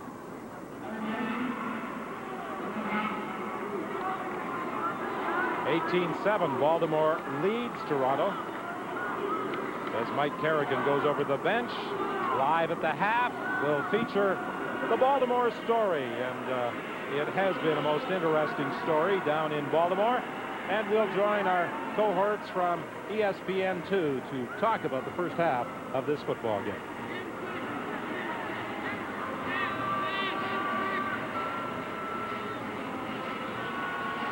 Mike Kerrigan had a brief discussion with Bob Abilovich when he went to the bench. He'll have a much longer discussion with the head coach when they go to the dressing room. I think he will, but in this case, I don't think it's going to be anything where he has to worry about getting chewed out about. I think they have to be very happy with what they have seen and what they have accomplished in the first half, but now it goes in the second half, make adjustments, come out, and then execute. Dwayne Ford, the ball carrier, he will get the first down and will also take the final 5 seconds off the clock. So at halftime, Baltimore leads the field, leading Toronto 18-7. Scott?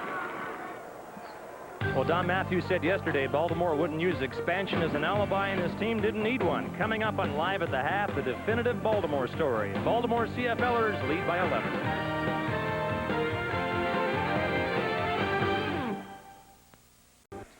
Welcome now to the season's first edition of Live at the Half. Baltimore leading 18-7 through 30 minutes. In Baltimore, the Horses with No Name have sold 25,000 season tickets. They had almost 30,000 out for a preseason game last week, and they're hoping for a crowd in excess of 40,000 for next week's home opener at Memorial Stadium. Looks like the folks in Baltimore are embracing this game from the Great White North 10 years after rejection by the NFL. The NFL Baltimore Colts were one of the most storied of all professional football teams, winners of 3 world championships, led by some of the game's greatest names, like Don Shula.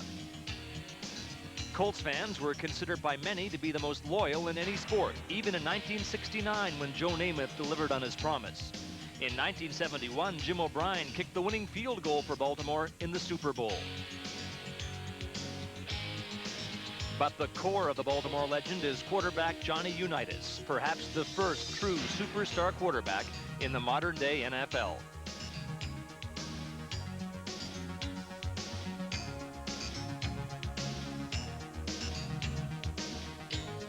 In the dark of a March night 10 years ago, the legends were reduced to ghosts. Owner Robert Irsay loaded up the moving vans and left for Indianapolis. It seemed inconceivable that Baltimore would be without its football team, but for 10 years, Memorial Stadium sat empty. When the NFL bypassed the city in its most recent expansion, Baltimore could wait no longer, and young businessman Jim Spiros landed a CFL expansion franchise. We're 102 years old. We're the oldest sports league in North America. We think we've got a lot of tradition that we can add to Baltimore, and of course we really welcome Baltimore being part of our league. The Colts may have more CFL experience than some established CFL teams. Head coach Don Matthews was their first signing, and his first player signing was quarterback Tracy Ham. 23 years ago, Johnny Unitas watched a winning field goal. Last week in a preseason game against Winnipeg, he saw another. The kick is up. It is Baltimore wins. They kick it out. Yes! Yes!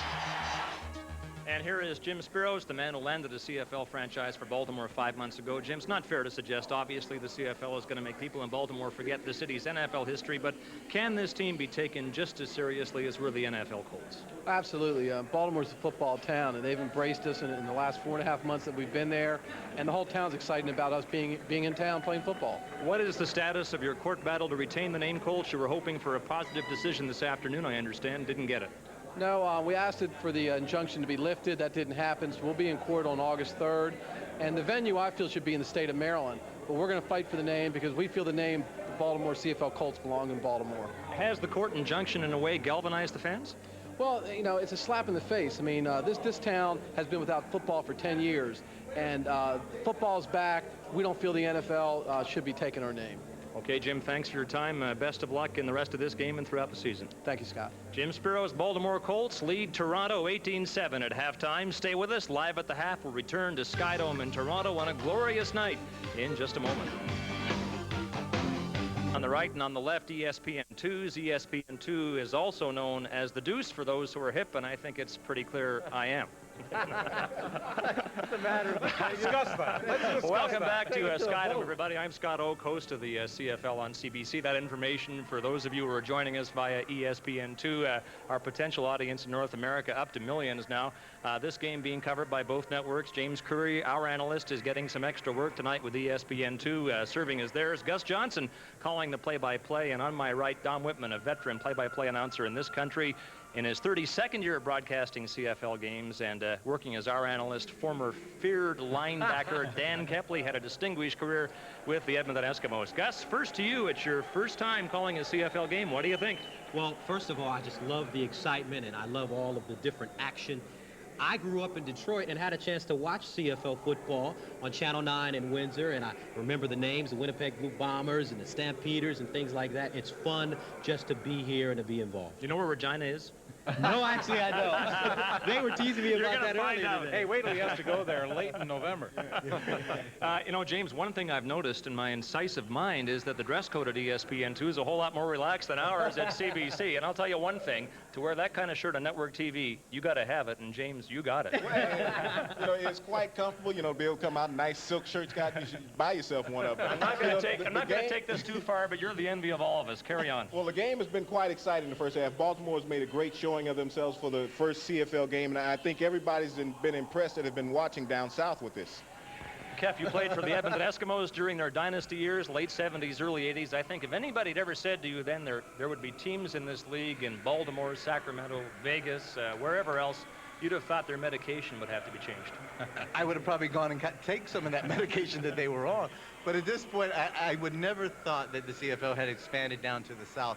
But in this case, I think it's absolutely wonderful, and I think it's going to enhance the CFL, and it's going to enhance football, period. Don, what would you say to the American audience in an attempt to sell them on the CFL game? I guess better put, how many games have you called over the years that looked like they were over in the third quarter and wound up being decided in the last 30 seconds? Hey, I've called games where I thought they were over with 3 minutes left with the team trailing by 2 or 3 touchdowns, and the score has been reversed. But I think one of the key things for any future American teams is to follow the pattern of Baltimore, hire people with CFL experience, a la Don Matthews, and bring in as many players with CFL experience as you can add, because the other players on the team learn from those with the experience. Gus, get ready, because we could have one of those wild finishes tonight. You never know. Expansion is the reason that ESPN2 even has an appetite to telecast CFL games. Or you have the opinion, as are many others, that there'll be as many as 4 more American cities in the CFL next year? Well, I think in doing my reading and just in talking to people, you have a feeling that there may be 4 more teams, maybe 8 more teams, maybe a shrill of teams getting ready to play in the Canadian Football League, because if you look at the other league in the United States, there's not as much offense, there's not as much excitement, and this particular league provides that for fans. You know, James, months ago you said to me that you thought Baltimore, even then, was likely one of the best teams in the CFL's East Division. I guess you're standing by that tonight, are you? Well, Scott, you know, we had that conversation, and it was key because you look at the nuances that Don Matthews and the veteran players brought to this team. They were an experienced team for their opening kickoff, and that is a key that you just cannot go out and figure that you're going to get ball players that are sitting out there. You have to get ball players that are experienced, coaches that are experienced, and we're witnessing that show this evening. And I think one of the other things that is important, Don Matthews understands the need for speed and athletic ability in the CFL. You can have big players, but they also better be able to run. Okay, we've got to move along. Let's have a highlight or two from the CBC's Don Whitman and Dan Kepler. Gentlemen. Well, I think Chris Armstrong, who made the telephone call to Don Matthews asking for an opportunity to try out, provided 2 highlights in the first half. Well, he certainly did. The offensive line gave Tracy enough time to find the ball and throw it, and in this case, he got the safety poaching up, and he found Armstrong wide open. All he had to do was lay it out, and then Armstrong used that great speed to get inside. And here's one thing that now that Baltimore may have known that they may not have known had they not had some CFL experience in their coaching. All of a sudden, they missed this field goal. He rumbles around back there like he's not really going to bring it out. But that Baltimore team is setting up a wall on the outside. Now the break, now the surge of the speed. He makes a couple of cuts, gets upfield for a big return. And James, I'm sure at this point you were making a point to the American audience that you cannot emphasize enough the importance of specialty teams in the CFL game. That was true. Shannon Culver was the returner on that kick, and he was able to bring that ball 87 yards on that return, 12 yards deep in the end zone to get it back to the 35, which put Baltimore in scoring position, which was key. And you got Chris Armstrong here on his second touchdown, running that quick post route, getting in between the safeties right there, the halfbacks, broke it off to the end zone. Baltimore on the score again with another major. Gus, take a second, if you would, and recreate for us your call on the return of the missed field goal. Well, they always throw the curveball to the rookie guy. Exactly. Bring the donuts, too. Let me ask you this. Did you get a chance to say anything in the first half? Because normally when the kickoff takes place, James is off and running. Well, I tell you what, he is the perfect kind of guy to have beside you, because James Curry knows the CFL, and he's not paying me to say well, this. He played with every team in the That's CFL. Right. He should know the league. He knows the league, and he's exciting and enthusiastic. There were only 9 in the league. He knows the league, is exciting, and he's definitely a thrill to work with, because basically he bails me out all the time because I'm still trying to learn the rules. Okay, gentlemen, thank you all for joining us. When we come back, we'll return you to your regularly scheduled commentary cruise. The CFL on CBC and the CFL on ESPN2, or the Deuce. We'll return in just a moment. Welcome back to Skydome in Toronto. The second half kickoff as the Argos' Titus Dixon waits for it at the 21-yard line. The return set up to the right. They've got him to the outside. And Dixon brings it to the Baltimore 45 before being bounced out of bounds. Igwebiki was the man who bounced Titus Dixon out of bounds after a 44-yard return. So the Argos have excellent field position for their first series of the second half. Titus Dixon showing why Coach Obilovich was so excited about making the trade. Great burst of speed outside. Gets outside, breaks a few blocks, and then the kicker comes in there. I like the nickname, Iggy. It's a lot easier for me to say. Comes in and makes a real serious tackle. Clemens reversing his field and also losing the football, and I think Kerrigan was the man who recovered. You talk about the Argo bounce. Mike Kerrigan got one there as Michael Pinball Clemens lost the football. One thing that is historically true about runners that try to keep making second, third, and fourth efforts, just like Mike Clemens does. He sets himself up for hits a lot of times, and a lot of times that ball is either knocked loose or popped loose or hit loose somehow. And in that case, Toronto was very fortunate to get it back. 2nd and 5, Toronto. Kerrigan from the shotgun, throwing over the middle. Robert Gordon could not hang on. He was being covered by Ken Watson. Gordon had broke the pattern off and then all of a sudden just lost concentration. This is the statistical story of the first half. The numbers not that much different, except in a vital area. 3 interceptions snuffing out Toronto Argonaut drives. The only thing to offset that is that also Baltimore has had 2 turnovers. Irwin will hold for Lamley for a 47-yard field goal attempt. This one is wide, and Culver is going to try and run it out again. He had the 90-yard return in the first half. He brings this one back out to the 22-yard line. That's a 28-yard run back. Burgos and Calder were there to make the tackle. The Argos this year are employing an import along the offensive line in Joe Burgos. And they have him in place of right now another offensive import lineman, John Henry, who had injured an ankle.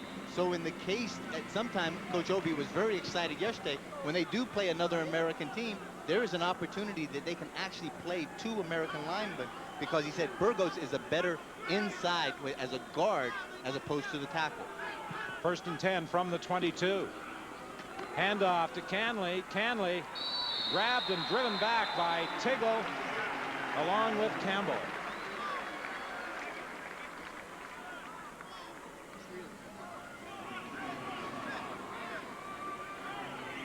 Tracy Ham threw 2 touchdown passes in the first half, both of them to Chris Armstrong, and Armstrong was his favorite receiver, grabbing 4 passes for 100 yards. Ham on 2nd and 7 from the shotgun, throws for Walter Wilson. Are you going to still claim you went to the same school as that young man? I think you have to. You really do. You've got to step up and say, in spite of him sometimes, and he's missed a couple of balls here, but you got to say he's one of your, as we like to say, homeboys from East Carolina. So that's where we are. Well, we're not trying to make fun of Walter Wilson. We're making fun of East Carolina. Yeah, exactly. The entire state. You're making fun of me. You're trying to figure out how in the world did I actually get to university. Josh Miller stands at the 10-yard line for this 3rd down punt.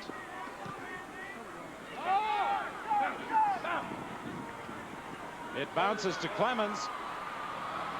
Clemens reverses his field. Look out! Penalty flag is down, though, but here goes Clemens. Miller is after him, can't catch him. But there is a penalty flag. We'll wait for the interpretation. That flag was thrown very, very early in the play, so I'm not exactly sure what it could be. Possibly holding on Toronto early. A 63-yard return for Mike Pinball Clemens, and it will go for naught.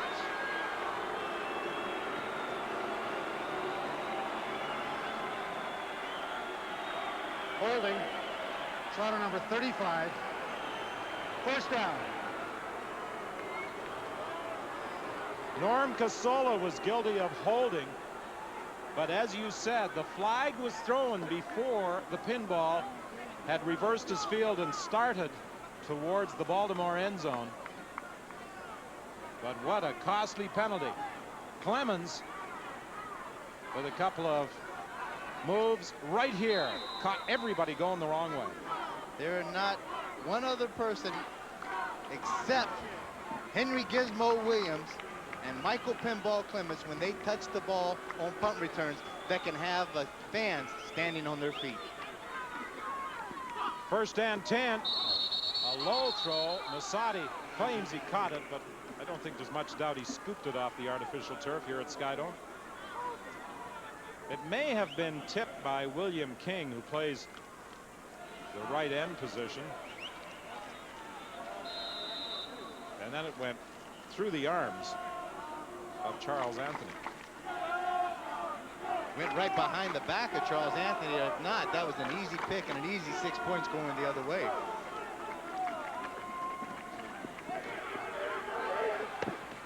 Titus Dixon makes the catch on the sidelines, and it looks as though he's a yard short of a 1st down, forced out by Carl Anthony.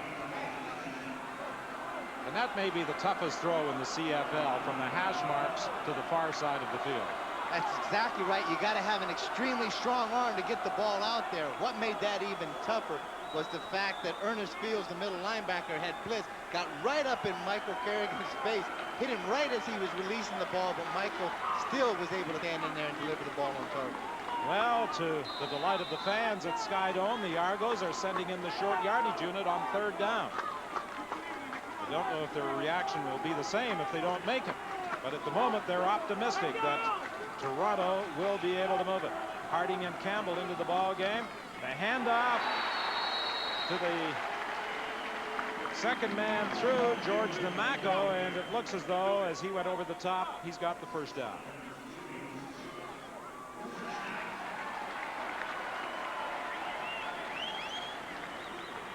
DeMacco was a guy that was here last year, played very sparingly, but he impressed Coach Obilovich so much this year in both special teams and also not only as a running back, but as an inside receiver.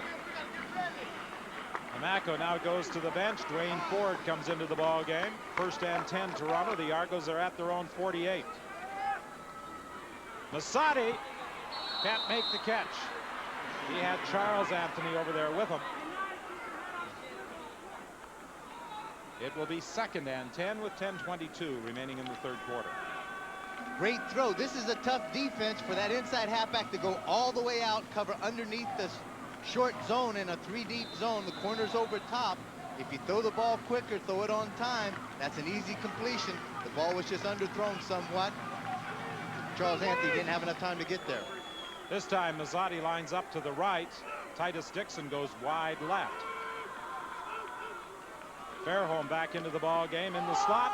Pass over the middle intended for Gordon, and he got turned around. He actually got tangled up with Ken Watson, and that may have prevented him from completing his route. Ken Watson, an old veteran from Calgary, was able to get a couple of jams and be able to fight and play really good defense on Gordon as he was going downfield to take a look at this. There was a lot of contact prior to what we just saw, which knocked Gordon off of his pattern somewhat, and he wasn't able to get to that ball.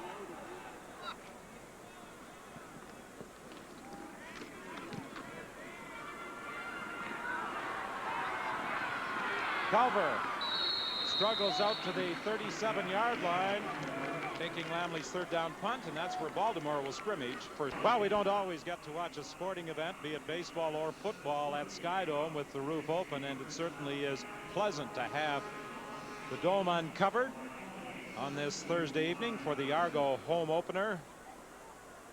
It's been a very hot, humid day in Toronto, and just now a bit of a breeze seems to be drifting in here, Dan, off Lake Ontario. It was very exciting to see, particularly a lot of these guys with the Baltimore team coming into this facility and just mouth dropping in awe of where they're going to actually play football, because this is a one-of-a-kind stadium. Well, Tracy Ham is certainly familiar with this facility, having played here with the Argos last year. And now the quarterback for Baltimore, and he has the team 1st and 10 from the 37-yard line with 9:35 remaining in the 3rd quarter. Washington couldn't hang on to the throw as Eddie Thomas was in defending against him. It will be 2nd and 10, Baltimore. Quick out by the inside slot, and then just a quick post pattern. The ball's right there. He breaks down. It's thrown behind him just a little bit. But that is what those receivers get paid to do. You got to look the ball in and make the catch. Ham has the option to call for extra receivers when he wants to go to the six-pack, and that's what he's done now, throwing out of the shotgun and over the middle. The pass again intended for Washington, this time broken up by Crespina. The throw was there. Crespina came in late and just got a hand in there and knocked it down. As you mentioned earlier, for Tracy to call in for that 6, he'll give it a little Pac-Man sign with his hand to the sideline, and those guys will jump in there quickly, get rid of the running backs. The throw again is there to Washington, and Washington just did not concentrate and look the ball in, but Crespina did actually get a hand on the ball at the last minute.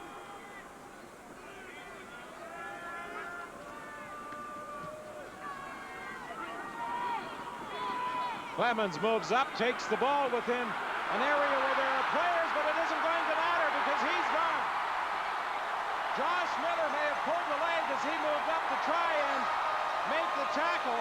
There was going to be a no yards call against Baltimore, but Mike Clemens denied a touchdown by a holding call the first time he returned one in this third quarter.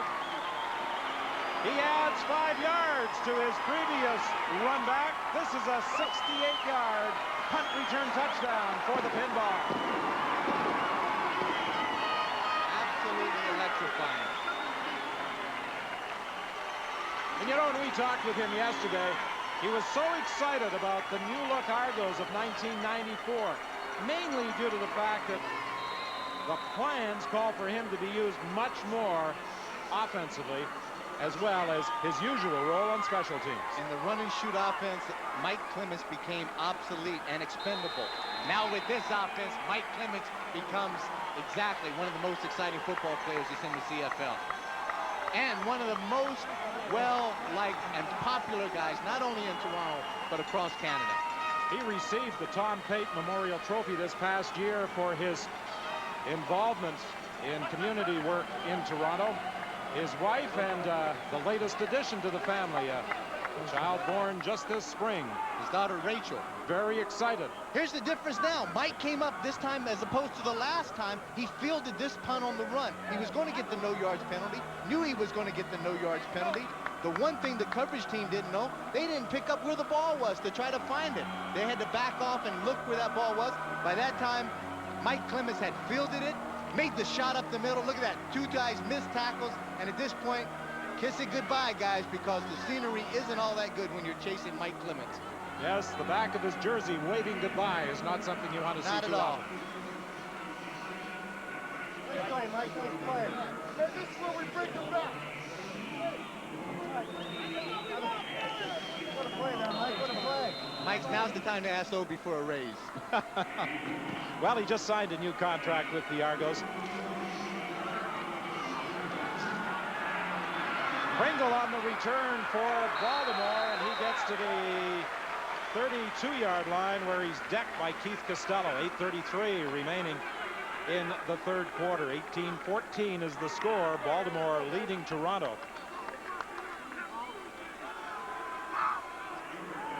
Well, Don Matthews was certainly prophetic yesterday when he talked in such glowing terms about the pinball and how he's the most exciting player in the CFL.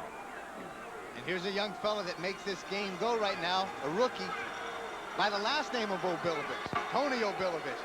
And he's the only guy on that team that gets to call the head coach Uncle Bob. But as Bob Obilovich said, if he miscues and I have to chew him out the odd time, he may start calling me coach. Yeah, I think he's going to start with coach. That uncle stuff will not last very long. Walter Wilson made the catch for a gain of 5. It will be 2nd and 5.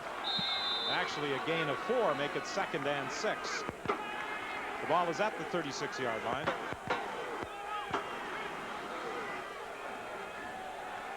In the shotgun, Ham throwing for Walter Wilson. It was deflected by Reggie Pleasant. Reggie Pleasant, one of the best cornerbacks in the CFL. He has Argonaut team records for career interceptions and career interception yardage. Also, he owes 2 other ones. fumble returns for touchdowns and also block kicks. And he makes just a great move right at the last minute. Make a break on the ball, get the right hand out in front, just tips the ball away. Titus Dixon has moved deep on the 3rd down punt.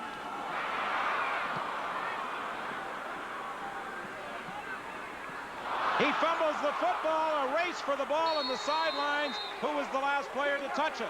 Baltimore. It'll be Baltimore. Matt Goodwin may have been the player that deflected the ball out of bounds. So just when some much needed life appeared to be injected into the Argos, it dissipates with the fumble by Dixon. Well, back at Skydome, I suppose you'd say that Pinball Clemens is the definition of class. I think, Don, you pointed out that he gave the ball to his daughter. Rachel's only 14.5 weeks old. You proudly pointed out she's attending her first ever regular season CFL game. But he said that run back was for the late John Candy, the late Argonaut owner who's being honored at tonight's game. And I think players the league over agree that Pinball Clemens exudes that word class, Don. Well, he exudes class. You know, he's the last player to leave the field after practice. Youngsters around asking for his autograph, and he accommodates all of them. And it's a conscious effort on Michael Pinball Clemens is to stay there and make sure that everybody is accommodated and taken care of with an autograph, with a signature, and he is one that really gives something back to his community. Philip Kent brought down Sheldon Canley after a pickup of about a yard. Make it 2nd and 9.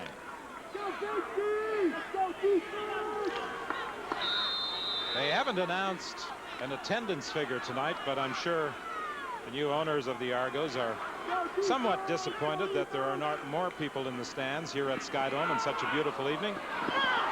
Intended for Sean Beals, and it may have been deflected by Brian McCurdy.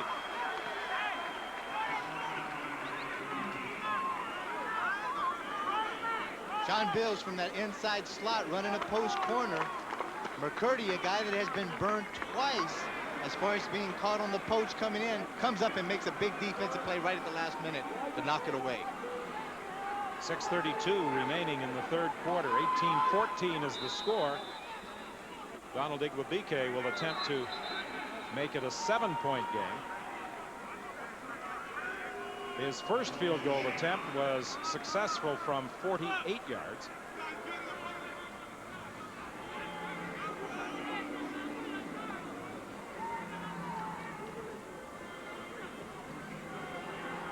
Don Moan is the injured Argonaut player. 207 CFL career games, 198 consecutively, an Argonaut club record. He was injured back on August the 18th last year, and with a knee injury that prevented him from playing the following week. Don, this is his 13th year. I mean, and he's played 13 years the way a linebacker is supposed to play. Very physical, tough, not leaving anything in the locker room whatsoever. Igwebike will attempt a 42-yard field goal. It's good. There was no doubt that one was going between the uprights. He put it right through the end zone. He said in practice he has hit them from over 60 yards, but he had it with a wind blowing behind me. Well, at halftime, we certainly enjoyed discussing the first half with our ESPN confreres. Gus and James over to our left, working on ESPN2, or as they familiarly call it, the Deuce. The Deuce. Can we get some rules about wearing casual shirts and discarding these shirts and ties in this humid, hot weather? The boss is right behind you, so I think you better ask him now. Or if you don't want to, if you jump, you may kill yourself. It would be safer to kill yourself than go through this. I really do. Just jump. Don't put us to See this you, problem. Yeah. I don't know exactly how to do the play-by-play yet. Don't go into the end of the game. 6:19 remaining in the 3rd quarter. 21-14, Baltimore leading.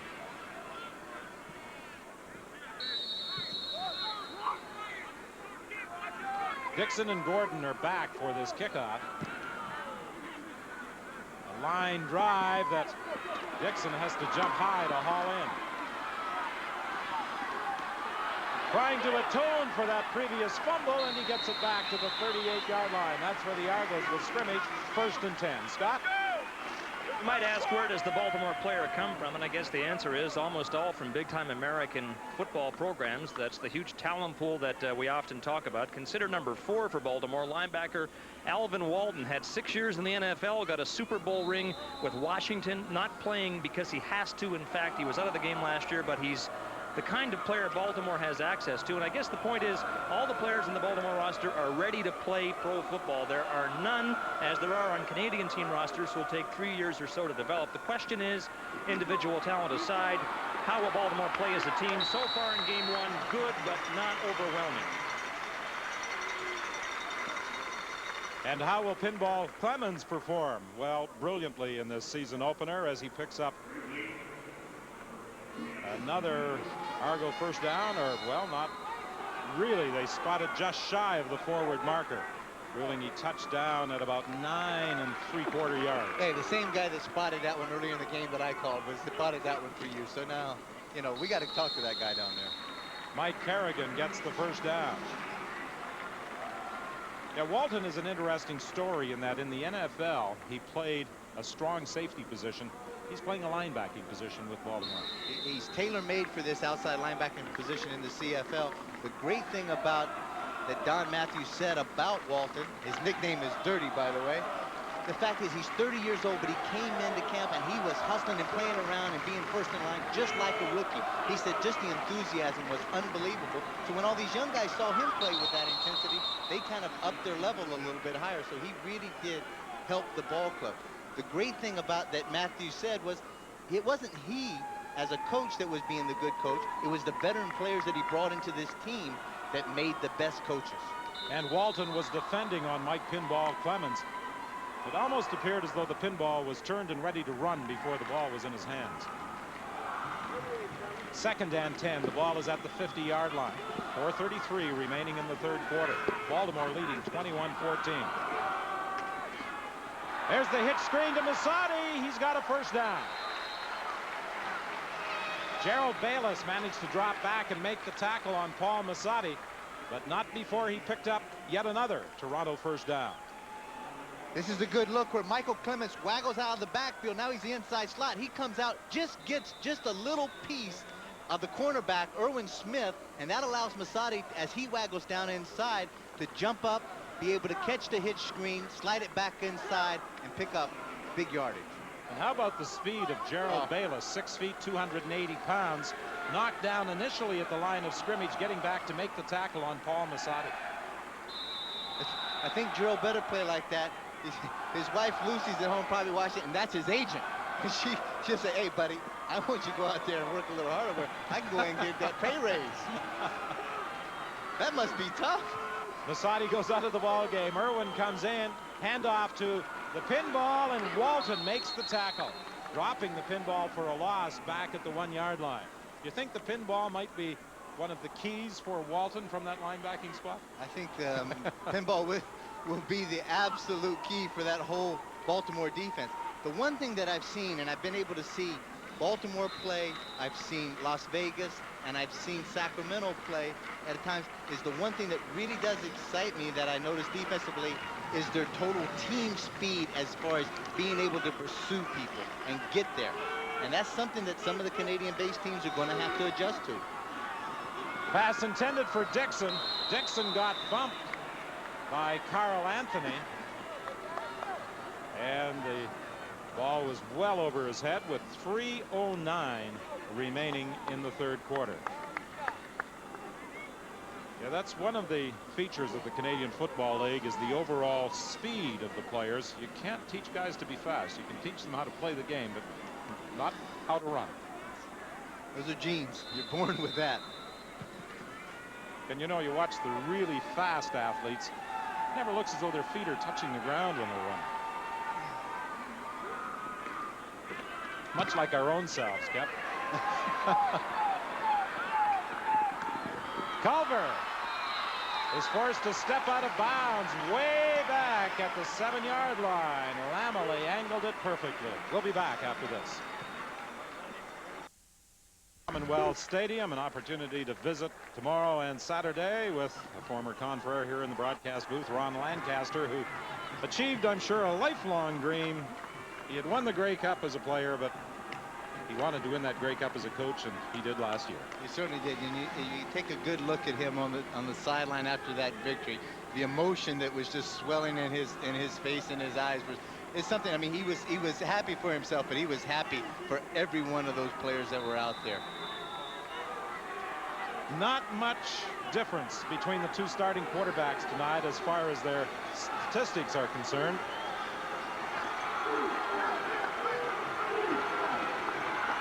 But the difference, apart from yards, the 3 interceptions thrown up by Mike Kerrigan and the 2 touchdown passes by Tracy Hand. I have to say that the one thing that has disappointed me somewhat with this Baltimore offense has been their running attack. They have not been able to rush the ball now, and I'm not taking anything away from the Toronto defense. They have been playing extremely well. Now, they thought they'd be able to move the ball with Mike Pringle and Sheldon Camley. Pringle with CFL experience, playing last year with Sacramento.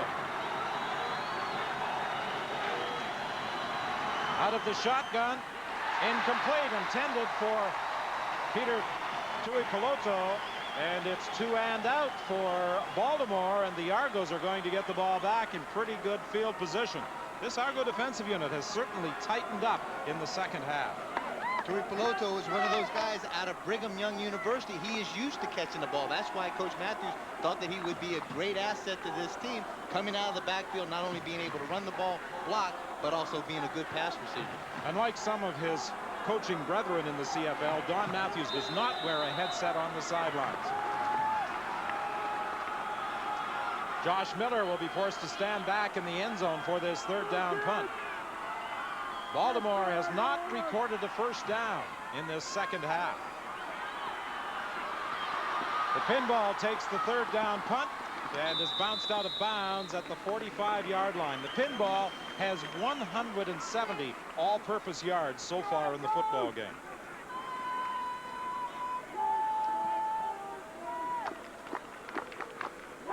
Pinball of late has been shadowed by the man you talked about earlier, Alvin Walton. Well, Walton has just had an exceptional game. So far, he is the leading tackler with 7 tackles already in this game.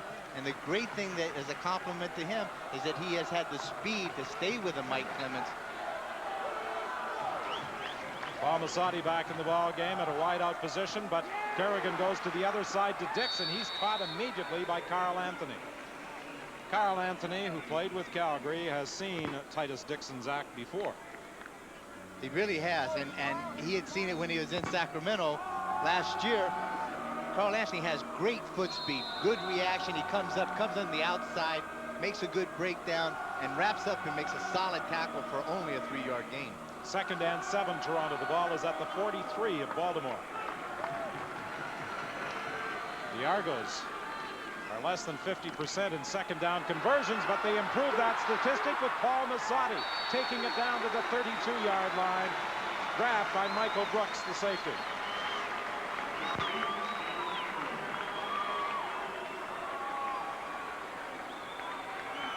Good look at it.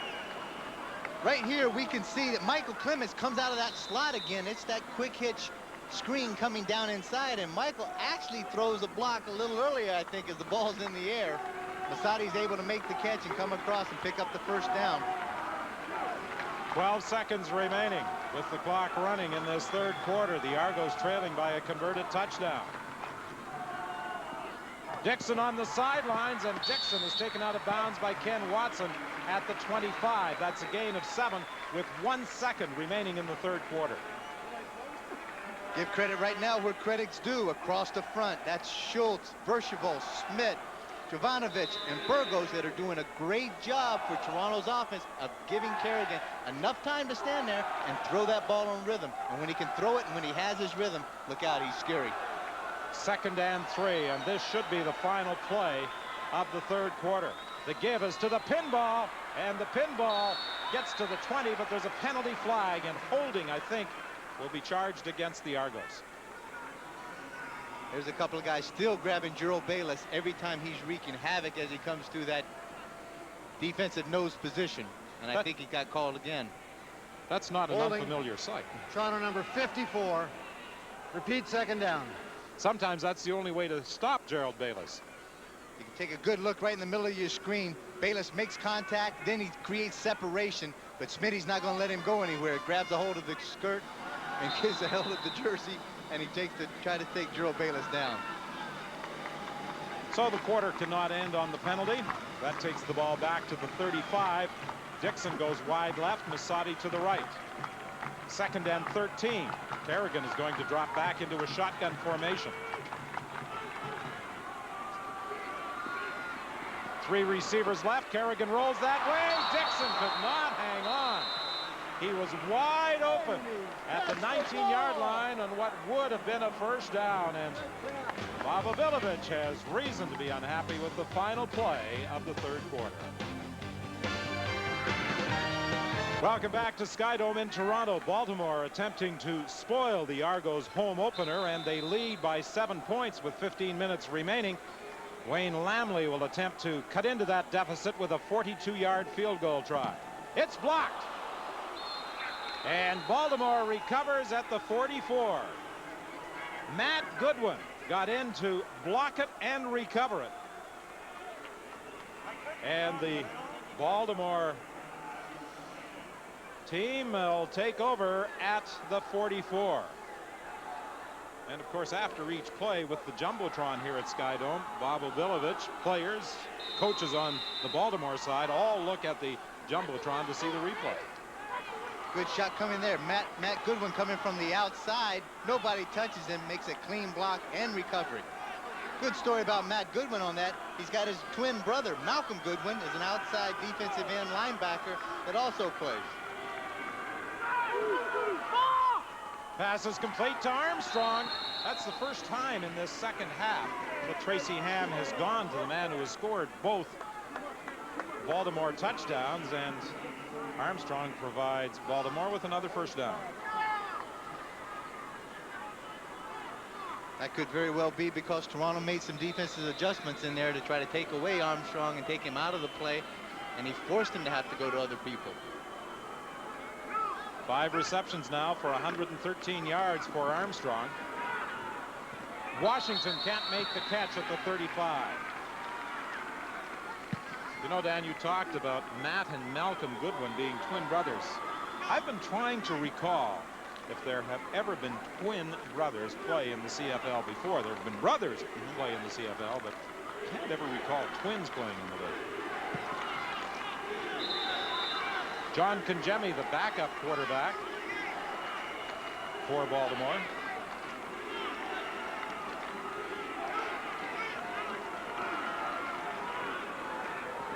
It's dumped off to Pringle, and Pringle is forced out of bounds by Don Moan.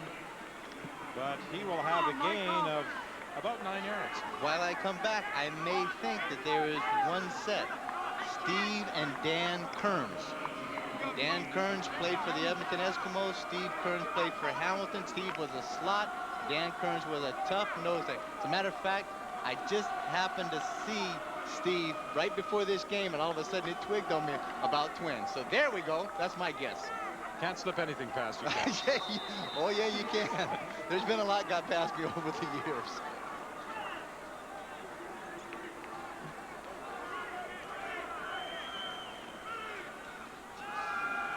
Third down punt by Josh Miller. The pinball goes back into the end zone. Is he going to be able to get out? Penalty flag on the play. Now, is this one or two? The momentum may have carried him back into the end zone. It is a single point. Well, they're talking over the penalty right now. Let's see what they're going to call. The field judge, Jacques DeCarry, made the call down there, and Jake Ireland, the referee, moves up to talk with him. But it appeared as though his momentum carried him back into the end zone. And then there was a penalty flag in the end zone, face mask against Baltimore.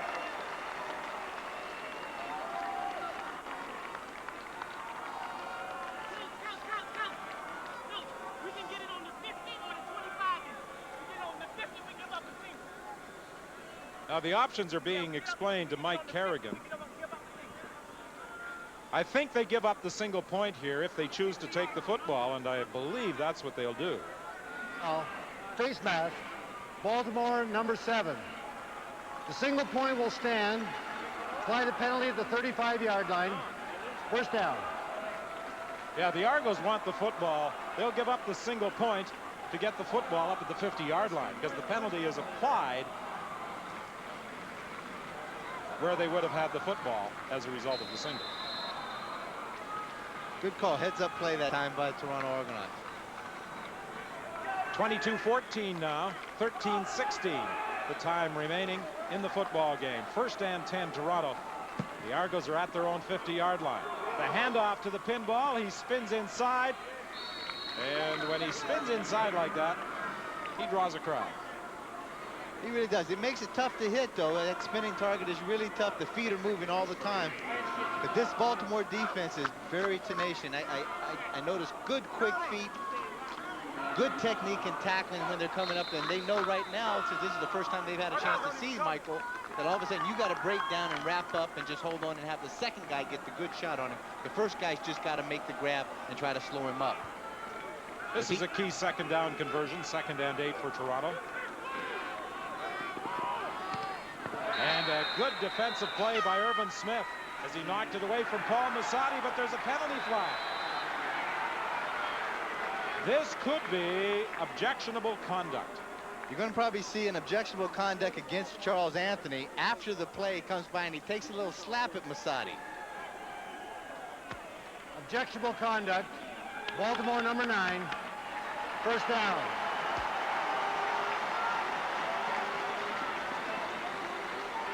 It's dumb. It's the kind of thing that Coach Matthews, it absolutely fuels him. Masadi will come in. Good defensive play. The ball's knocked down. Then all of a sudden, got to run it a little bit further. It happens just a bit after that.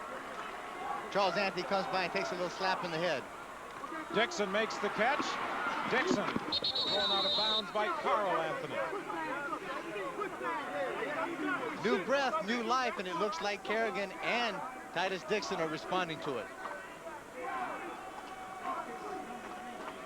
Well, you asked if we could see the penalty, and there it is. Our director, Ron Forsyth, complies with your request. Ah, those good guys from Vancouver are unbelievable, aren't they? Comes by, but all it was, Charles Anthony just threw the ball, just taunting a bit, throws the ball in Masadi's face. 2nd and 4. Over the middle, complete to Robert Gordon.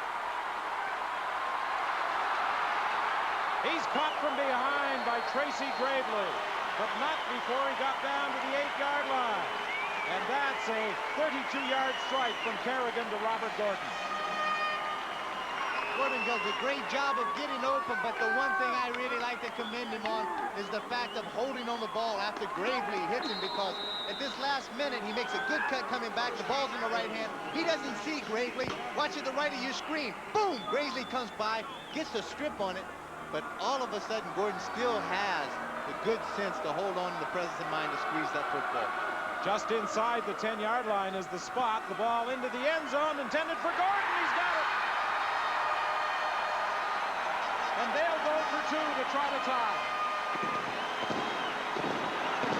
2 sloppy defensive plays by Baltimore and 2 very precision passes by Kerrigan that led to a big score and put them right back into this football game. The ball's hanging up in the air like crazy on the pass, and we can take a look at it later on. Hangs up for a long time. No defensive players are making. Dominate the Argo roster. On defense, there are only 4 returning veterans: Donnie Moen, Mike Campbell, Rodney Harding, and Reggie Pleasant. So with all those younger players, first-year players on defense, I guess a few mistakes were to be expected in the first half, Don, but they surely have not made many in the second half. No, they haven't, and I like what Don Moen said yesterday. He said, after 2 preseason games, our defense is better than at any time last year. And he talked about the attitude of the young players. There were penalty flags on the play as Tui Piloto makes the catch for a gain of about 7 yards. It'll be offsides against Toronto. Harding and Mike Campbell look like both of them had jumped simultaneously across, and they probably will decline the penalty, make it 1st and 5.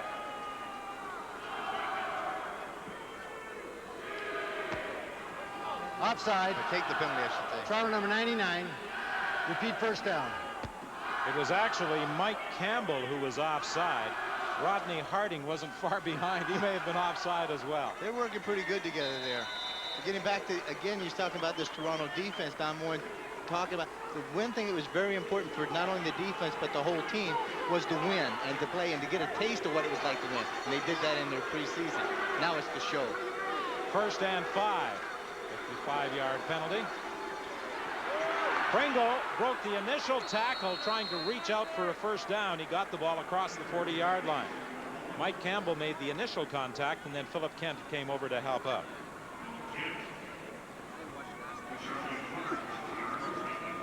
Harding, Carroll, and Campbell all in the middle just jammed that up. And Pringle did an excellent job solely on his own of trying to pick up as much yardage as he did. In Don Matthews and Bob Obilovich, the respective head coaches, you have 2 gentlemen who are closing in on 100 CFL career wins. There are 4 coaches who had registered 100 wins. Frank Clare, of course, is the all-time leader with a 147. Eagle Keys 131. Ray York, the new head coach of the Saskatchewan Roughriders, has 110, and Bud Grant 102. Obilovich 2 shy of the 100 mark, and Don Matthews has 96. Something else that Coach Obilovich being the head coach in BC, Coach Matthews was the head coach in BC, and they've both been head coaches in Toronto.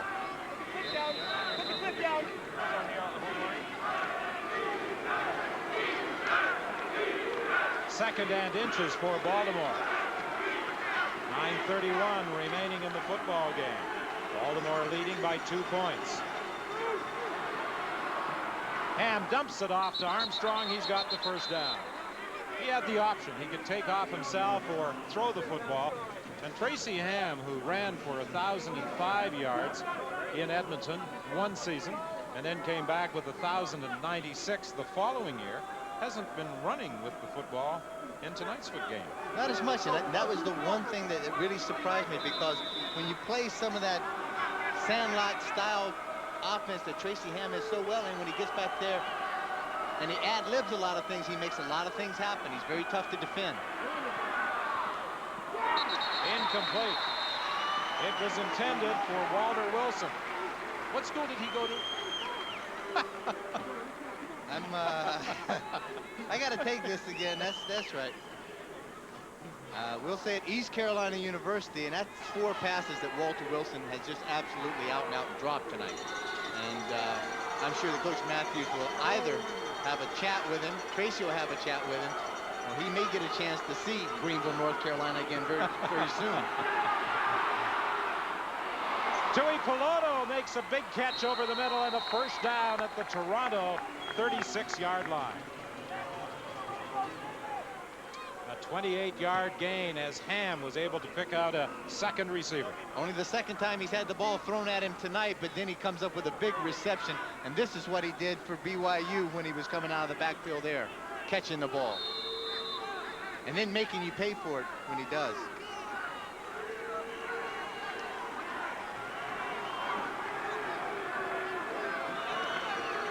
.818 remaining, 1st and 10. Baltimore at the 36-yard line. Over the head of Walter Wilson. It will be 2nd and 10. 8:08 now remaining in the 4th quarter. Baltimore led 10-4 after the 1st quarter. It was 18-7 at halftime. The Argos outscored Baltimore 7-3 in the 3rd quarter, and so far in the 4th they've outscored them 6-1.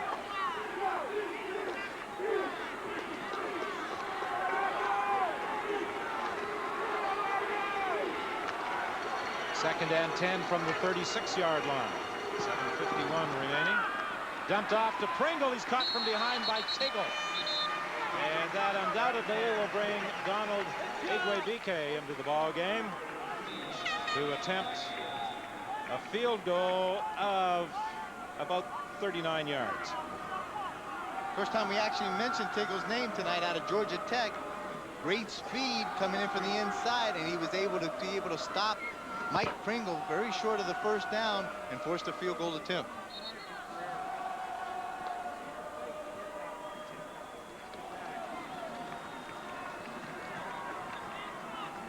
We talked about our chat with Igwe-Bike prior to the game. He was fascinated watching the Sky Dome roof first being opened, then closed, then being reopened, all in the space of about an hour and a half.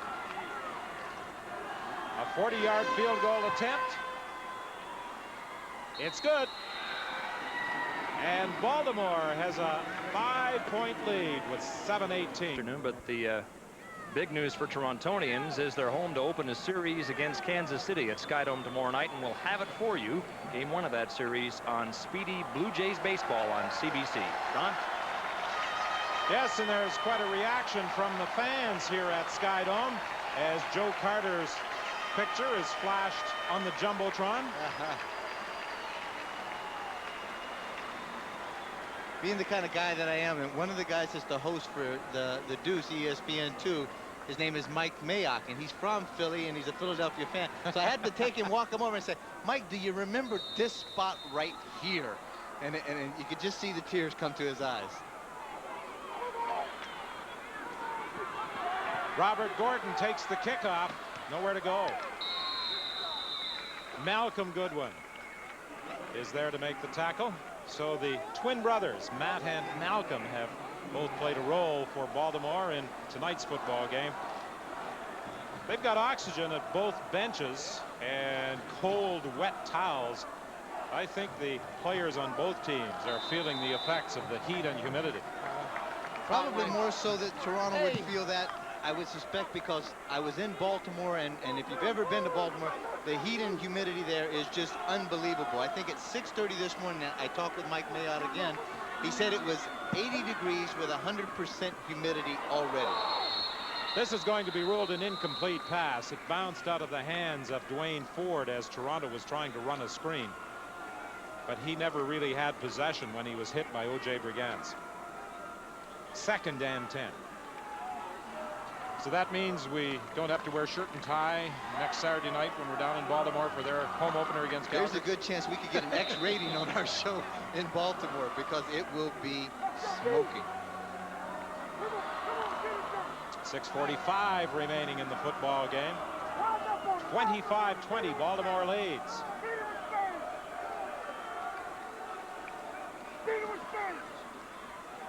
Kerrigan with some time, and he overthrows Robert Gordon.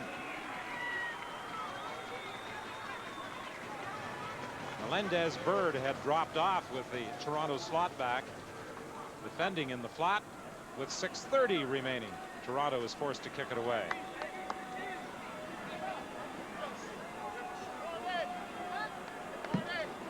Gordon and Masadi did a job as far as waggling in and changing the spots where Masadi ended up being the inside slot.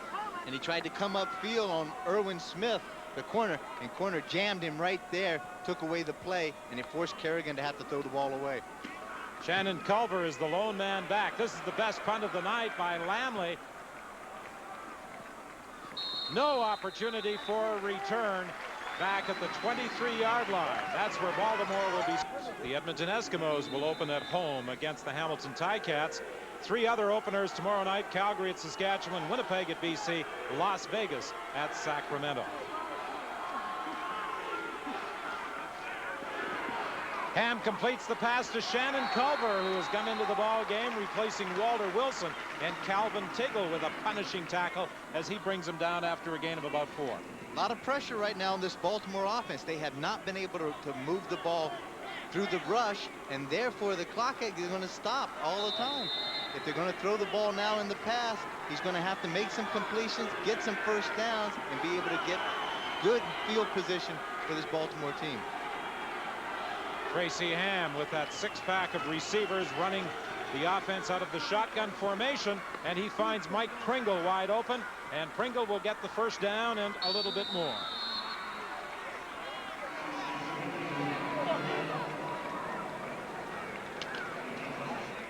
.5:10 with the clock running, the time remaining.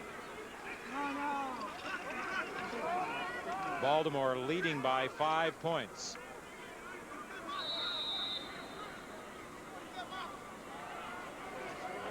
Tracy Ham taking plenty of time in getting this next sequence of plays underway. Pass is complete to Tuipulotu. And that will be another Baltimore first down. And that's the problem the Argos are having right now. They desperately need the football, but they can't take it away from Baltimore. Tuipulotu did an excellent job coming out of the backfield that time, turning Charlie Farms around, and Tracy Ham was very accurate with his pass. Keep this drive alive. Kent Rowe is the injured Toronto player. He's a rookie out of Bishops. They've been spelling him in and out of the lineup, rotating him with Mike Campbell and Rodney Harding. John Kangemi is on the sidelines wearing the headset, the backup quarterback for Baltimore. He was hurt in the preseason game against Winnipeg, actually taken off the field on a stretcher. They thought it was a very serious injury. He said it was a burner in his neck, and the medical staff did not wish to take any chances. He said after a brief spell in the hospital, he was okay. His wife and young son have been living in Toronto. He played here, of course, for 5 years, and they are going to accompany him back to their home in Baltimore.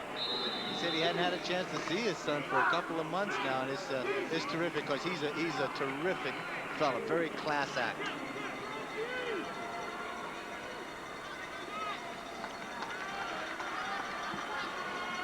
First and 10 from the 48-yard line. Ham fakes. Now Ham's going to run it. And this is vintage Tracy Ham. As mentioned earlier, 1,005 yards in '89, 1,096 and 90 for the Edmonton Eskimos, doing just this. Tracy Ham lulls him to sleep. That's Philip Kent, the defensive end. Went to sleep just for 1 second, and that's all Tracy needs is to fake that inside handoff, then come on the naked bootleg all by himself, and he's got enough speed to round the corner, pick up the first down on his own. Tracy is taking plenty of time as he watches the 20-second clock. He's going to take it down as far as possible before calling for the football. He waits until it hits 2 and then dumps the ball off to Mike Pringle.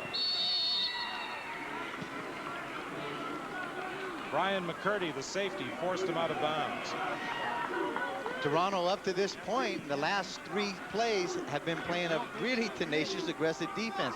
But then for some reason, there's been about 3 or 4 really soft cushions in this zone, and Tracy's taking advantage of it every time. Well, apparently they're going to measure before awarding Baltimore a first down. The ball was just inside the 35-yard line. These two teams will meet again in Baltimore at Memorial Stadium on August the 20th. But a lot of football to be played between now and then, and Baltimore now looking forward to a home opener next Saturday against the Calgary Stampeders, and they could have upwards of 40 to 45,000 spectators at Memorial Stadium for the game. Memorial Stadium accommodates 54,600. Second and inches. Not much doubt about who's going to run this ball. Tracy Ham does get the first down.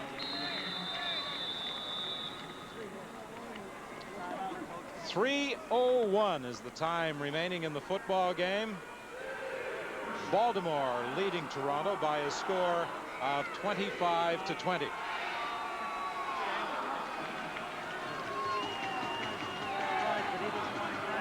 So the Baltimore Colts will try and put it in the end zone when we come back. Well, Cap, I got to within .301 of this football game without referring to the nickname we can't use for the Baltimore Colts. Well, as I said, after 33 years of experience here, you young guys just, I'll bring you along slowly there. You'll be like grasshopper.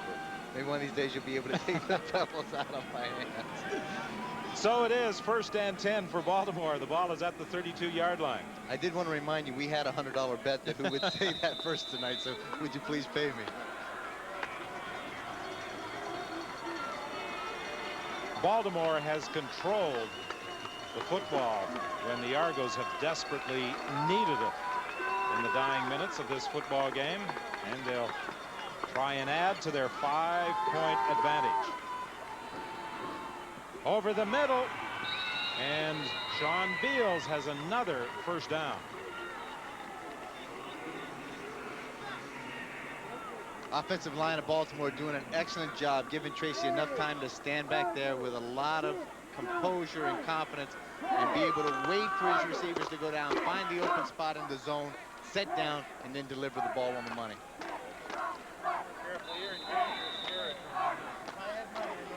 This time Tracy Ham sends 3 receivers wide to the left: Washington, Armstrong, and Beals. Wilson split wide right. 1st and 10 from the 22. Into the end zone for Wilson. No catch. Wilson protesting that he came down with the football. He had it in his hands, but I think as he came down, the ball hit the ground and bounced back up. It was close because he really did sail out right at the last minute, and you be the judge of this. Here it comes. Leaps out into the air, has the possession, brings it back in, keep it running, hits his helmet, but then the ball's on the ground. He's holding it up. The tip of the ball is sliding across the ground. It could have been either way. 2nd and 10. Penalty flag, and Tracy Ham goes down under some Argo pressure, led by Philip Kent and Tiggle.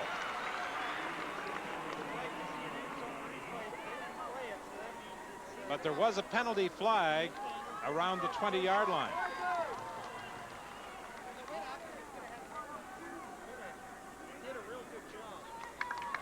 Procedure. Baltimore number 84. Decline. 3rd down. 2:08 remaining, and Donald Igwebike will come into the ball game. Timeout. Toronto. But before he gets an opportunity to attempt a field goal, Bob Obilovich has opted to call a timeout. We don't want him to run the time down on us, so we take the timeout now. He's going to concede the field goal, and we'll get the ball to 35 for Mitchell. Yeah, we need the touchdown. Yeah, if we let them don't do it, they're going to run it down. Obilovich explaining to Don Moen why he called the timeout. He doesn't want them running the clock down before they kick the field goal. That's exactly right. Had he not called that, as you said, he could have stayed over the ball. The play would have been blown in, and Tracy could have run a good 18 or 19 seconds off of the clock. So now the clock will not start until the ball is snapped. The Argos find themselves in a similar situation to what they experienced earlier. They need a touchdown and then a 2-point conversion if this one is good, and it is. So Toronto trails by 8. 28-20 is the score. And now a touchdown and a 2-point conversion could tie it. And that play consumed just 6 seconds. This could be offensive pass interference because Carl Anthony had the position, made the turn. Masadi came back over top of his back. It is offensive interference. Good call, Cap. Wanted to take a look at that.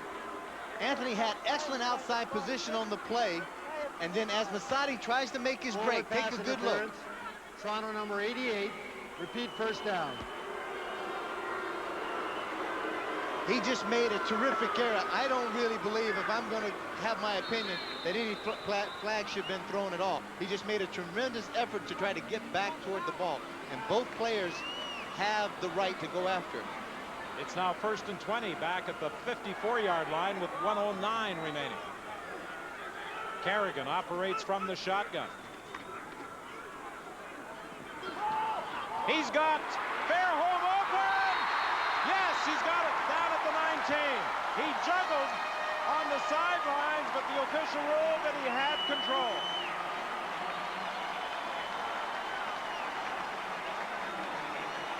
They played a little soft zone again, and then Mike Kerrigan had great time to throw the ball as he forced the corner. Coming right into your screen here, and take a good look at the concentration of Fairholm. And is able to drag the right foot down. Good call by the official. No question that he had a foot in bounds for a gain of 35. First and 10 from the 19 with 1:01 remaining.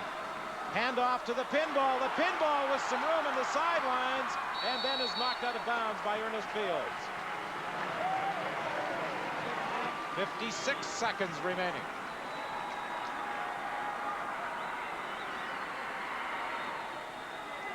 A play that you're not really expecting defensively.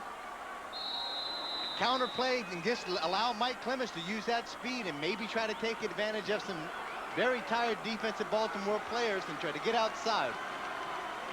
12 carries tonight for 71 yards for the pinball. Watch the hitch coming underneath. Dwayne Ford will get the first down.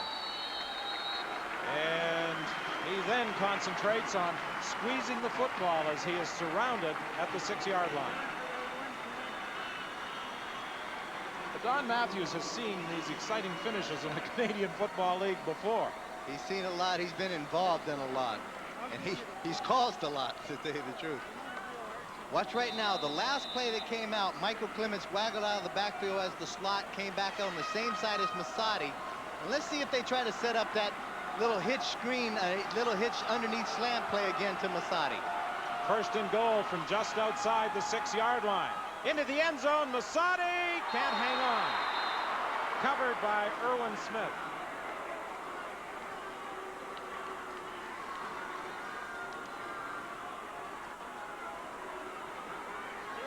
Excellent man-for-man coverage that time by Smith, and that's the great thing that Don Matthews is very excited about in his style of defense. He's got people in the back end, the corners, the halfback, and safety that can run man-for-man with anybody, so he can put the heater on you when he wants to. Second and goal, 31 seconds remaining.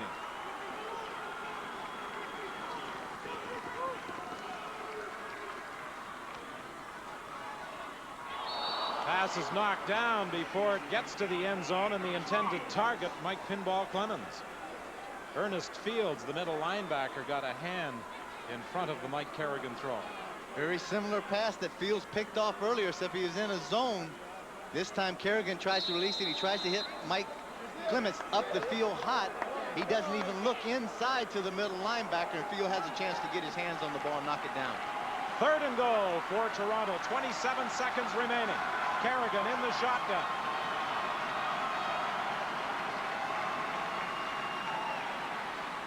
Kerrigan throws at the goal line to Robert Gordon, but Gordon can't get into the end zone. Charles Anthony wrapped him up and took him out of bounds. So with 20 seconds remaining, Baltimore will take over. The ball is at the Baltimore 3-yard line.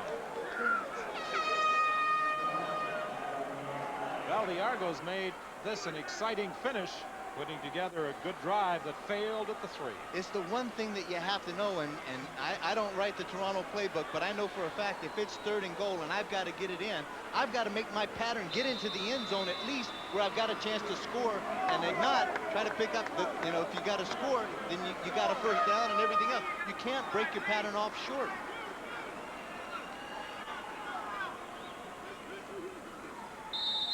Tracy Ham takes a knee, and of course Don Matthews has already, or Bob Obilovich has already used his timeout.